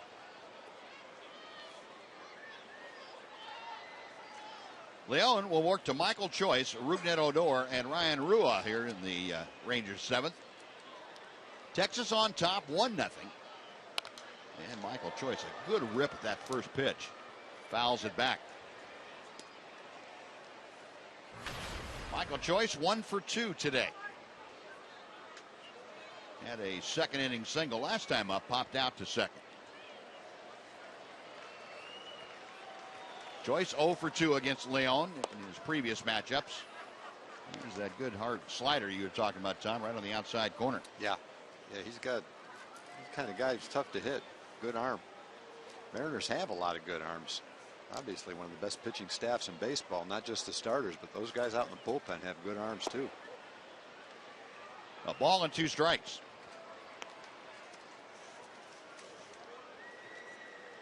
Rangers a run on 5 hits. The Mariners no runs on 6 hits. Gary Collins has kept Seattle off the scoreboard through 7 innings today. Got him swinging. I think he might have taken a little bit off the slider, and Leone gets the strikeout, 1 gone, and Rougned Odor will be next. As Rougned makes his way to the plate, let's take time for a Mazda game break with John Radigan.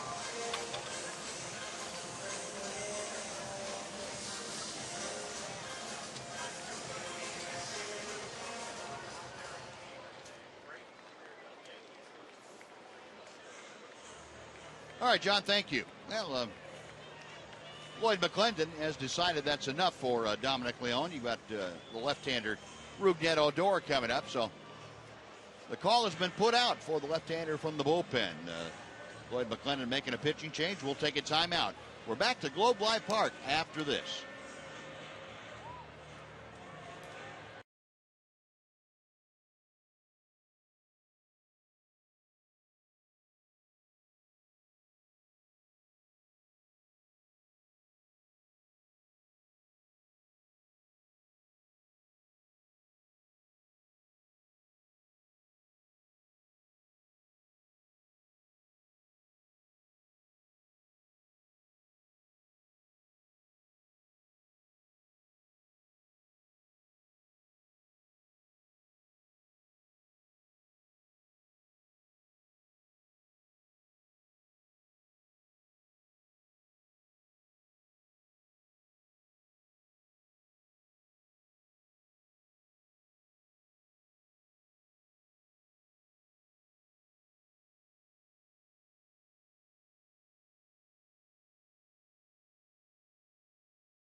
To remind you one more time about the big event going on tomorrow night at Billy Bob's Texas in Fort Worth. It is the Do It for Dirt benefit concert. It's an off day for these Texas Rangers, and a large portion of the team will be in attendance at the Do It for Dirt benefit concert. You see the guys playing, Casey Donahue, Rhett Miller from the old 97s, and Daphne Willis. A couple of other guys, we can't release their names, but they are big-time Texas country music performers. It's the sports memorabilia and live auction to end all auctions, and it will be a fantastic night. Doors open at 6.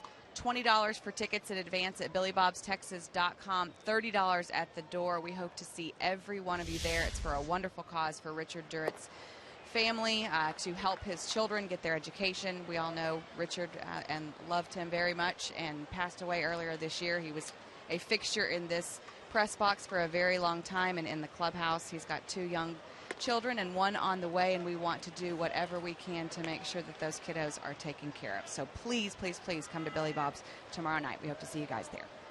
Well said, Emily. Thank you very much. Rougned Odor facing Lucas Litke, the left-hander that came in from the Seattle bullpen. 2-0 pitch. That is popped foul. Will reach the seats on the third base side. 2-1. Litke, a native Texan, with those numbers for the year. Spent most of his time away from the Mariners. This is only his 6th ball game.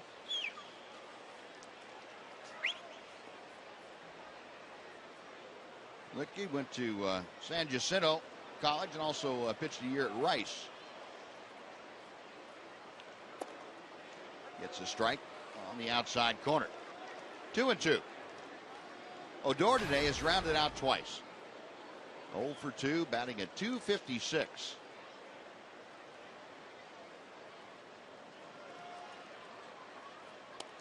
Call strike 3, and Rougned knew it. He started that breaking ball right at his front shoulder, and he is gone. Now Lloyd McClendon out once again. So McClendon taking advantage of having a 13-man bullpen. He is going to go left or right, left, right. And he will make the call for the right-hander with Ryan Ruock coming up. 2 outs here in the bottom of the 7th. We will take another timeout. We're back after this on Fox Sports Southwest.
and Visitors Bureau have partnered to bring you Hispanic Heritage Day. That's coming up on Sunday, September 14th. Rangers taking on the Braves that afternoon to celebrate this special day.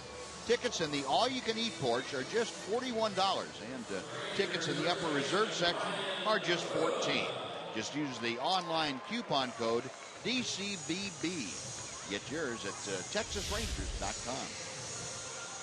Taijuan Walker, young, hard-throwing right-hander, projected in the offseason to be part of the Seattle starting rotation. Very talented young pitcher, one of the best young pitching prospects in all of baseball, but he suffered some injuries. And he's trying to pitch his way back into the rotation for next year. He's working out of the bullpen right now. A good young prospect. Facing Ryan Rua. The first pitch almost nicked him. Rua, a base hit, and he's also reached on an error. 1 out of 2 today. Hitting at 270. You can see the kind of arm that Taijuan Walker has. A nice, easy gas at about 96. High and outside. 3 balls and no strikes. And as you would expect, typical downfall of a young pitcher would be lack of command. Yep.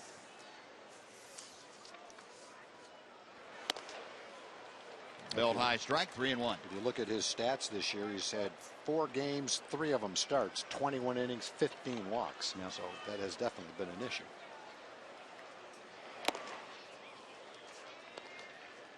Three and 2 now. Rua trying to keep this 7th inning going for the Rangers. Luis Sardinas, the shortstop, is waiting to be next. Payoff pitch from Walker. Hit pretty well to right field. Going back is Romero, and he tracks it down just as he steps onto the cinders. Walker gave up a long bolt off the bat of Ryan Rua, but Rua came up empty. 3 up, 3 down in the 7th. On to the 8th. 1-0 Texas.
The 8th, let's take a look at our AT&T U-verse rewind for today. Derek Holland, outstanding job again here this afternoon. 5 strikeouts in 7 shutout innings, just 6 hits. And Derek Holland now finishing today with a string of 23 1/3 consecutive innings without a walk. That's some good defense behind him also. But when you throw a lot of strikes the way Holland has, you're going to get some good defense. And he gives way to Sean Tollison coming out of the Ranger bullpen. It was just an excellent outing for Derek. Almost the carbon copy of his last one, really. And Sean Tollison will come on and try to protect Derek's lead.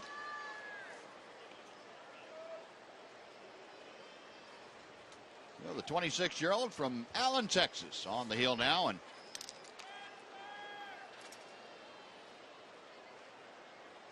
Brad Miller is going to come off the bench to pinch hit for Chris Taylor. Well, Miller, the left-handed hitter, available to Lloyd McClendon, leading off in the top of the 8th inning, and he hits a drive to right field. Michael Choice back and on the warning track makes the catch. One pitch and one relatively long out. And let's check in with Jim Knox. Jim? I appreciate it, Buzz. Real quick time for the progressive fan of the game. We have a bunch of foreign exchange students here at Globe Life Park. We're going to see where they're from. Where are you from? Albania. All right, got a tough choice here. Give us Go Rangers in your native tongue. Forza Rangers! Not bad. Where are you guys from? We're from Georgia. All right, let's hear it. Midi Rangers! All right, where are you guys from? I guess that's Go Rangers, and you guys? Serbia and Montenegro. All right. I think, tough one. What do you think? What do you think, Buzz, Tom? First guy? We'll give you a shirt anyway. Oh, hey, intercepted. Congratulations. Thank you. Good day, mates. There you go. We're waiting for that, Knox. Knox is back.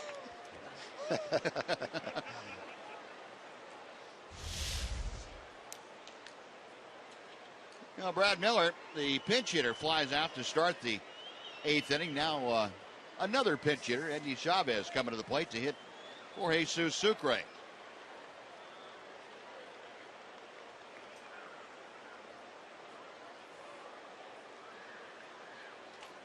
Chavez, a .280 average with a couple of home runs, 22 RBI, and John Tollison misses low and outside for ball one.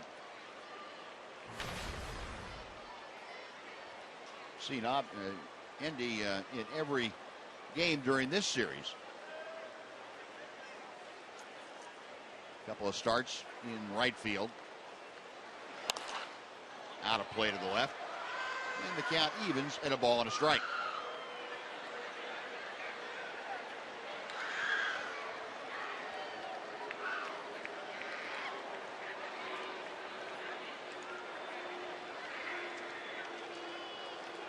Chavez, of course, with very good speed. Ranger fans will remember Andy Chavez doing a great job for the Rangers in 2011. Off speed from Tollison. That dips in. It's 1-2. And that pitch for Tollison, the change up and the hard cutter that he's throwing, to really become a great complementary set to work with. The 1-2 to Chavez. Pulled on the ground. Nice pick by Ryan Rua, who takes it to the bag. 2 out.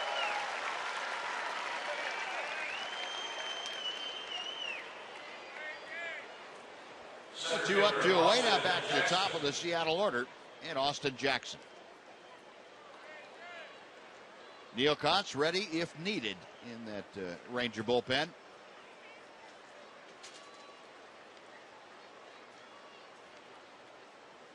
Austin Jackson, a base hit and 3 trips to the plate.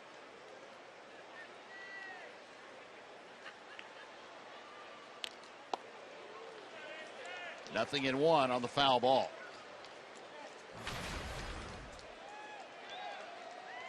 Jackson, a first inning single. Other than that, has flied to left and lined to right field.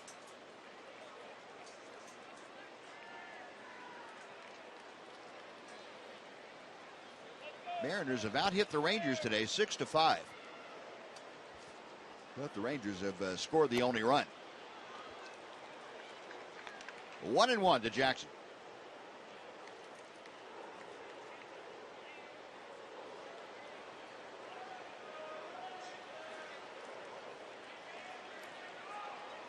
Tollison peering in for the sign. Right-hander is ready to go. And another foul ball makes it 1-2.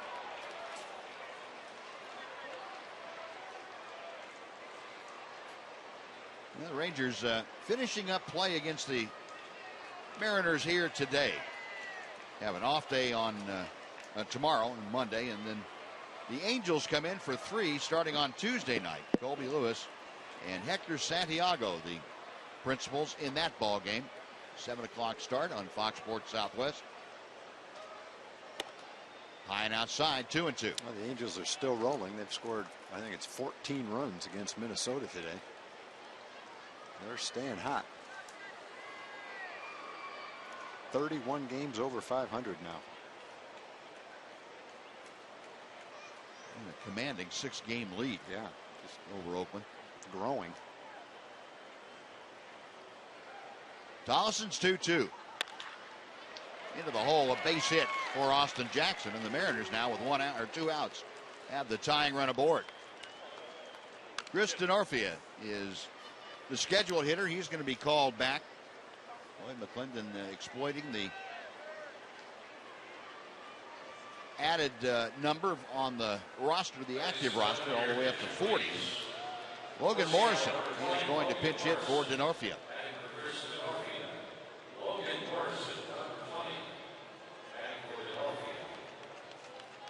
Well, Logan Morrison, left-handed hitter, coming off the bench. Got Austin Jackson at first with very good speed. He represents the tying run of this game. 2 outs here in the top of the 8th. Morrison with those numbers, 238 the average, 6 home runs, 28 RBI.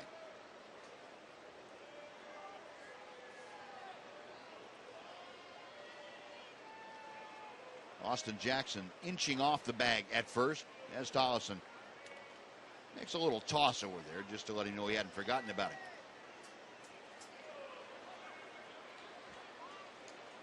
Now Morrison, the 3rd pinch hitter used in this inning by Lloyd McClendon. First 2 disposed of by Sean Tollison, a fly ball and a ground out.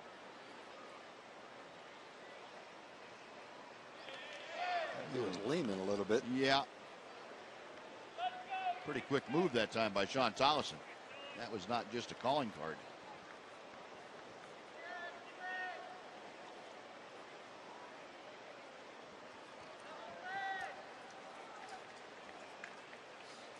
And Mike Maddox is going to go out and have a chat with Sean Tollison.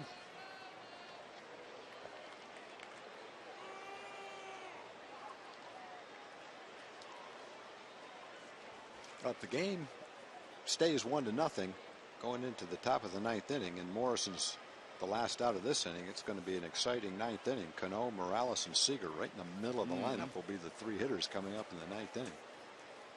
That'll be a challenging 9th inning. Well, that discussion concluded. We're talking a little bit about Austin Jackson. Jackson has 15 stolen bases this year in 20 attempts. He is 6 out of 7 for the Mariners.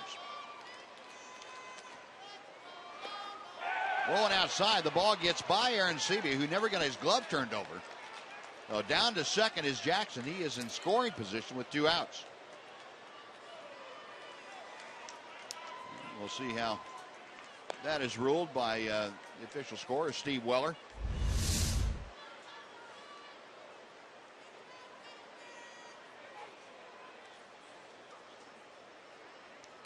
You'll probably rule it a wild pitch, but I think J.P. Aronsevi would tell you I should have caught that. I didn't get my glove in the right spot. Yeah, I think the movement got him. That ball just kept going down and away. I think when it was halfway there, he thought he was just going to be able to reach down and catch it. And the movement took it so far in, he actually needed to shift his weight to go down and get it. Well, now the tying run in scoring position. 1 ball, no strikes, the count to Morrison. And he pops it up. Coming down the line from third, Adam Rosales makes the catch. And Tollison able to work around any kind of problem. A hit, a runner left stranded. We finished 7.5 in Arlington. Rangers 1, Mariners 0.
A 1-0 lead in the bottom of the 8th inning. As we head to the bottom of the 8th, we are also preparing for Rangers Live, presented by Esurance. John Radigan up here in the Captain Morgan Club. Mark McLemore. Pudge Rodriguez will join me for the post-game edition of Rangers Live. We'll hear from Tim Bogar. Let's see if his team can hold on to get him his first victory as the interim manager. Lots of post-game reaction coming your way as well. It's all right after the game. Rangers Live, guys, presented by Esurance. All right, John, thank you. Taijuan Walker to the hill and starting off the bottom of the 8th inning. 2 balls, no strikes to count to Luis Sardinas. Walker came on to get the final out of the 7th inning. Fly ball from Ryan Rua and misses low here to Sardinas. It's 3 balls, no strikes. The Rangers love to get a little something going here and add some runs, make it more than a 1-0 game, make the 9th inning a little more comfortable. And the strike makes it 3-1. There's some defensive changes for the Mariners we'll tell you about in just a second. There is a strike. New left fielder as Stefan Romero moves from right over to left. And taking over in right field, Endy Chavez, who was a pinch hitter in that top of the 8th. Slow chopper out to second. Cano snap throw and he gets Sardinas by half a step. Center fielder, Martin. No, 1 away, back to the top of the Ranger order for Leonis Martin. Also a new battery mate for Taijuan Walker. Mike Zunino coming off the bench to take over behind the plate. Slow breaking ball to Martin, hangs high. Leonis 2 for 3 this afternoon, hitting at .277 now.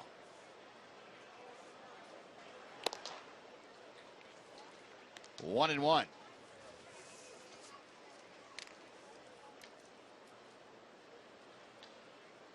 By Martin. Now 7 out of 13, or making that 14 on this homestand.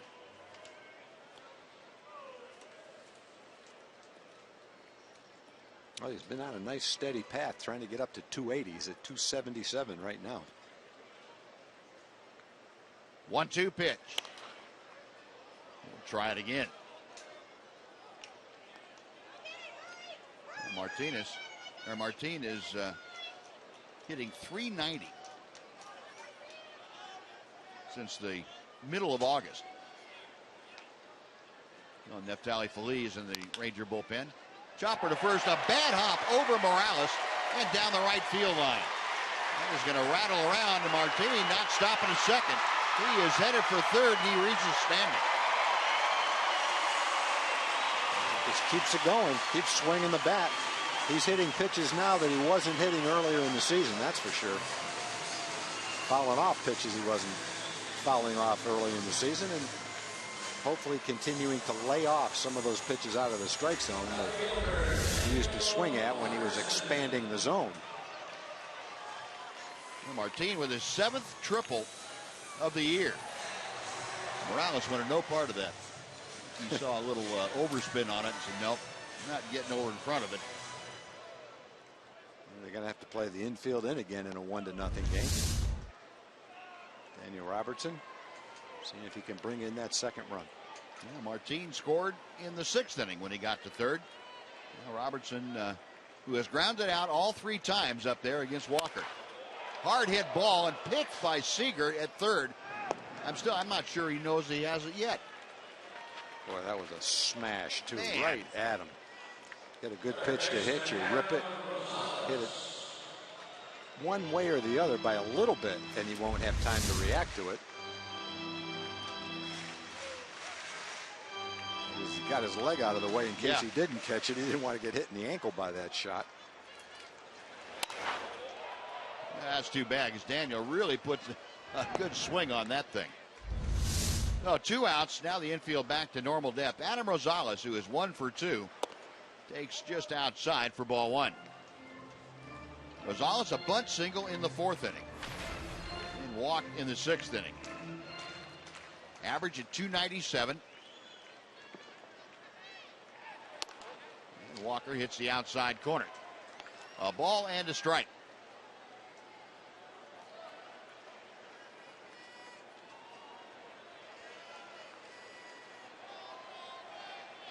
Rangers on top, 1-0.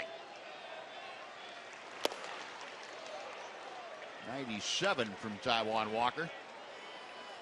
1-2 to Rosales.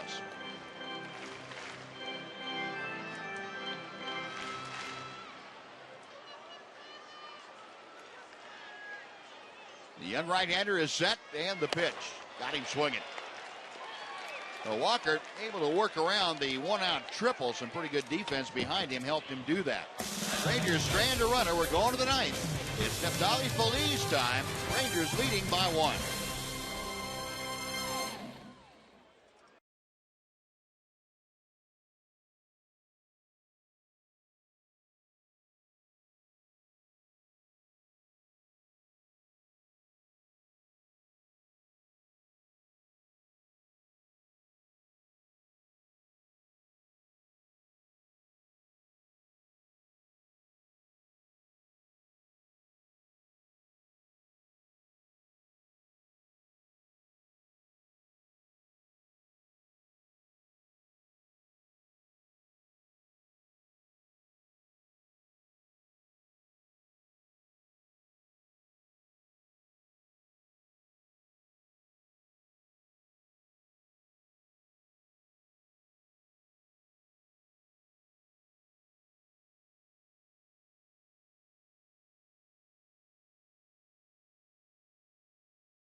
The Rangers on top 1-0 as we head to the top of the ninth here at Globe Life Park in Arlington. As I mentioned, this is the finale of a 4-game series between the Rangers and the Mariners. It is the Angels who come to town next after the off day tomorrow. It is game 1 of a 3-game set between the Halos and the Rangers. Mike Trout and his triple-digit RBI total come to town to face Colby Lewis in game 1. A very good Colby Lewis over his last few starts. There you see 24 strikeouts to just 2 walks in his last 4 outings. Of course, all this information brought to you by AT UVerse. Gentlemen.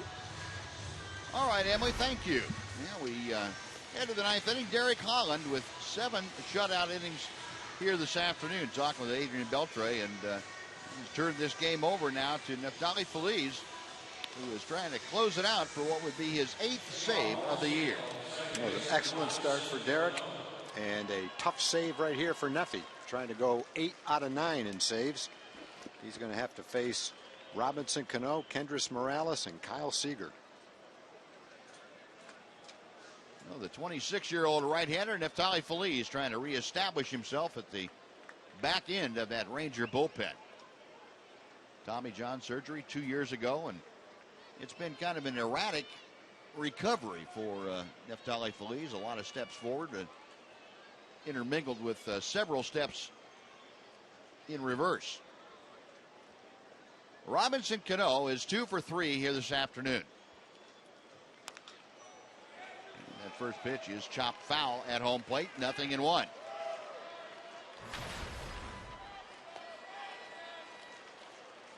Cano, a pair of singles this afternoon. He had an infield single his last time up. Cano 2 for 5 in his career against Neftali Feliz. 2-hopper out to second. And Odor plays it into a 3-hopper and throws out Cano, 1 gone. 1 big out. Get Cano about 320 in a 1-run ball game. That's a great first out to get. Well, next it will be Kendrys Morales. Morales 1 for 3, a double in the second. Other than that, has flied out and struck out.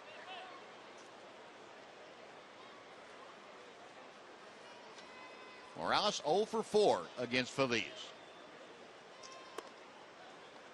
A little bit low for ball one.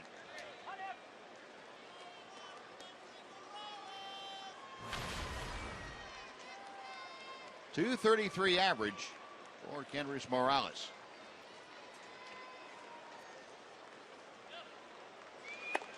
Ball two. Rangers defensively pulled around to the right. Not an extreme overshift as Sardinas still on the shortstop side of second, but just by a little bit.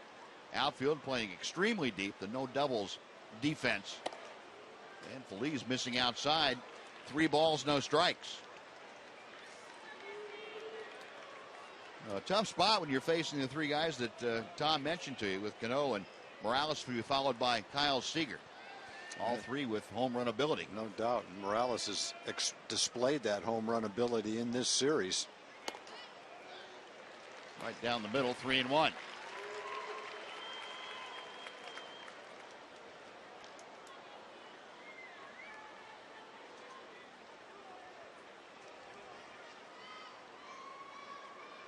Feliz ready to work. 3-1 pitch. Outside, ball 4. And that puts the tying run at first base. And we'll see if Floyd McClendon uses a pinch runner, and he's going to use Danny Farquhar. Danny Farquhar? Yeah, a relief pitcher that is going to be used, which is good because the Rangers have a tough time hitting Farquhar anyway. Him on base and they retire him out. So Farquhar, the pinch runner here in the 9th inning.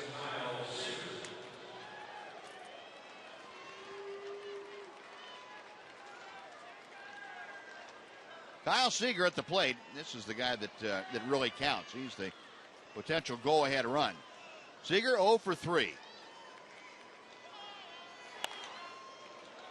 He was a little anxious on that first pitch and fouled it back. Seager 0 for 6 in his career against Neftali Feliz. Make that 0 for 7.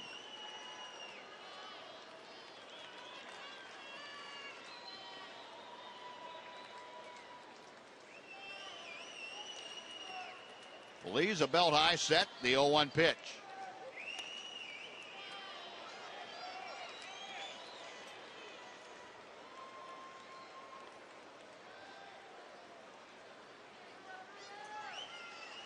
Seager, a .279 average.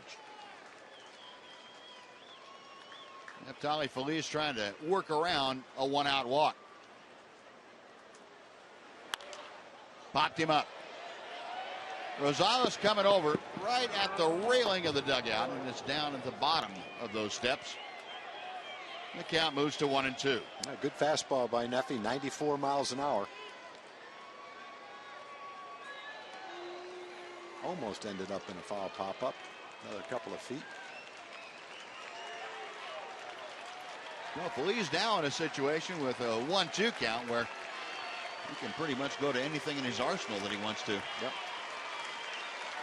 Just don't go to the belt high changeup. Yeah, that's not a good one. Feliz studied the signs from Aaron Sebia. And Seager, tired of waiting, asked for time. 1 on, 1 out. Rangers on top, 1-0 here in the 9th. Out of play to the left. Another good fastball. Kept it away from him, didn't have a real good swing at it. And I would think if you're going to throw Seager a fastball in this situation, you'd want it away. Definitely. Don't give him a chance to pull it. Right.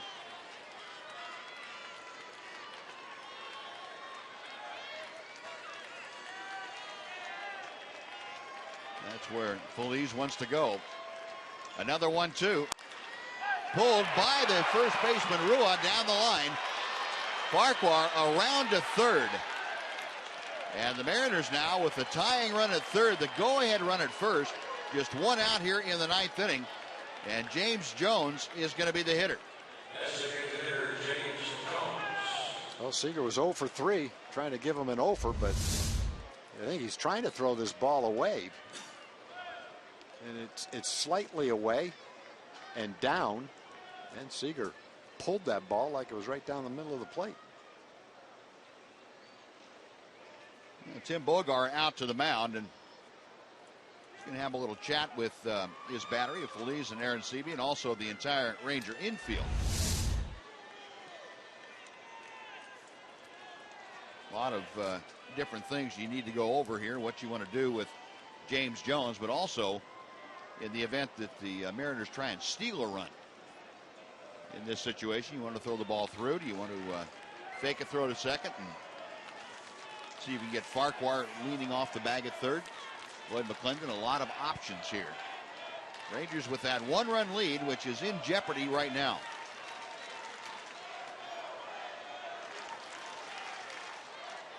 James Jones, a .253 hitter. He is without a home run, but he has 9 RBI.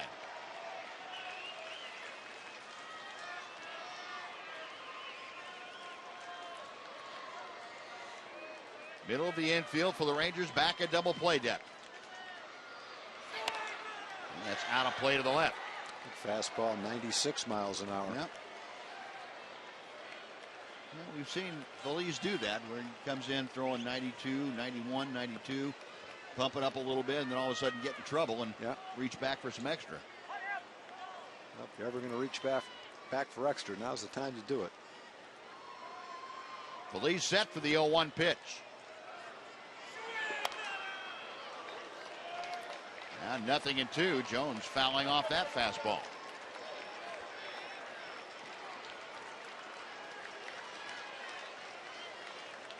It's out of Derek Holland's hands now. As to whether the ball club gets the win, it's all up to Neftali Feliz, what he's able to do with James Jones. First and third with 1 out. 0-2 pitch. Just foul outside third. Got that way inside on him. Turned James Jones' bat into some kindling for the winter. And Sebe and Feliz chatting very briefly about what they want to do on the next pitch.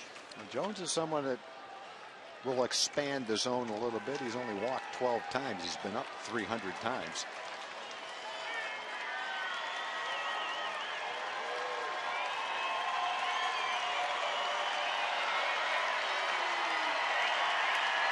Crowd trying to get behind Neftali Feliz and the Rangers.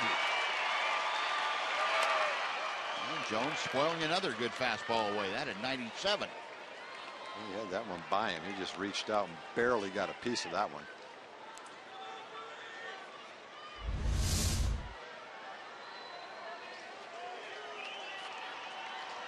Very defensive act. Yeah, it was. 26,851. We are cheering on the Rangers, see if they can close this game out. Another 0-2 pitch from Feliz. And another foul ball. He's just pounding the strike zone with 97-mile-an-hour fastballs now. No balls and 2 strikes. Got a guy that's probably going to swing. If you can make him expand the zone a little bit, you might get him to swing at a pitch out of the strike zone and miss it. Yeah, you got to be careful here. The temptation, I think, is to throw something other than the fastball. And Jones has not shown the ability to catch up with the fastball yet. He might be right on the other thing. Exactly.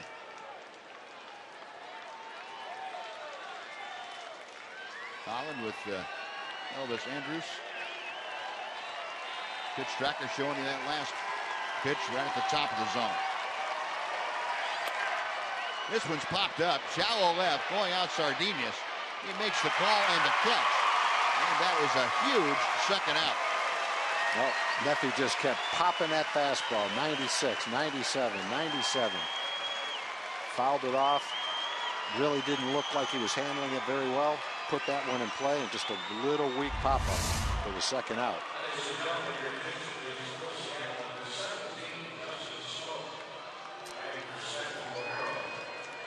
Well, runners still at the corners. Lloyd McClendon has again gone to his bench.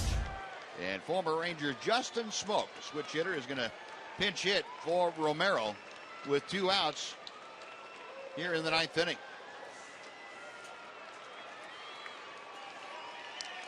One for 2 as a pitch hitter for Justin Smoak this year. Those are his numbers on the season. And 2 for 5 in his career against Neftali Feliz.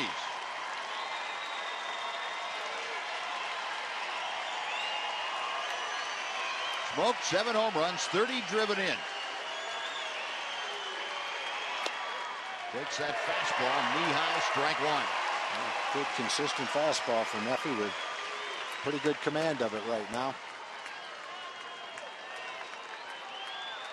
Outfield, playing Smoak a couple of steps to the right. The infield in a similar fashion. Farquhar at third, the pinch runner. Tyler Seager at first. And Smoak going the other way. Robertson back onto the track, makes the catch. And Neftali Feliz closes out his 8th save of the year. The Rangers make that one a winner here this afternoon. Well, that was a good save after the single by Seager put first and third with 1 out in a 1-run game. Neffy did a great job of bearing down. Wasn't fancy with it either. Didn't try to throw a changeup. Didn't try to trick anybody. He just went everything he had with his fastball and got the last 2 outs to get out of the jam. Well, Feliz with a save. Holland with his first win of the year. An outstanding shutout effort by Holland, Thomason, and Feliz here this afternoon. In the last out of the ball game, Justin Smoak hit it well to left field, but it stayed in the ballpark, and Daniel Robertson able to run it down. So the Rangers snapped their 8-game losing streak. That had matched the longest losing streak that they had endured this year. And Neftali Feliz pounds that glove and says, yeah, that's what we needed right there. Derek Holland started the whole thing and contributing to the Rangers' 17th shutout of the year. They trail only Tampa Bay in the American League. And again, that strange combination of the second most shutouts and the highest team ERA for the Rangers. First major league win for Tim Bogart. That's right. He's Rangers skipper and gets that taken care of courtesy of Holland, Tollison, and Feliz here this afternoon. And let's go down to the field. Emily Jones has Derek Holland by her side. Thank you very much, Derek. 7 shutout innings today. Did it feel even better than the first time out? I felt good. The main thing was just trying to get the command going. It was a little long in the first inning, but after that I settled back down and I realized I didn't have my good fastball, but I was locating as well as I needed to. You talked yesterday about wanting to just get your defense to make plays. You threw strikes today. It seemed like that game plan worked. Yeah, that's what I'm trying to do every time I go out is execute and get some strikes. I want to keep my defense on their toes. I felt like I did a good job of that today. Watch that, Matt. I know, it's flying around all over my face. You helped Tim Bogart get his first win as a manager. That's got to be special for you. I got my first win too. You did. Of 2000, you've won a few games before though. This is Bogey's first one. It's a good win for him. He deserves it. He's done a great job so far filling in for Wash. That Nat bugs you, but. No, it's also for Wash as well. We miss him, and also this win goes to him. But at the same time, very happy for Bogey. Right, Derek, thanks for the time. We appreciate it. Thanks, Derek Holland. Derek Holland. Obviously, we see now why he wanted to come back, fellas. All right, yeah, just to give you a hard time, if nothing else. Texas Rangers baseball on Fox Sports Southwest is brought to you by Southwest Airlines. Find Southwest Airlines fares online only at southwest.com. By AT&T UVerse TV. Find out what's possible with AT&T. Call 1-800-PIC-ATT, mobilizing your world. And by your Texas Ford dealers. The Ford Summer Spectacular Sales Event, now playing at a Ford dealer near you. John Radigan, Mark McLemore, and Pudge Rodriguez will be back to wrap things up right after this on Fox Sports Southwest.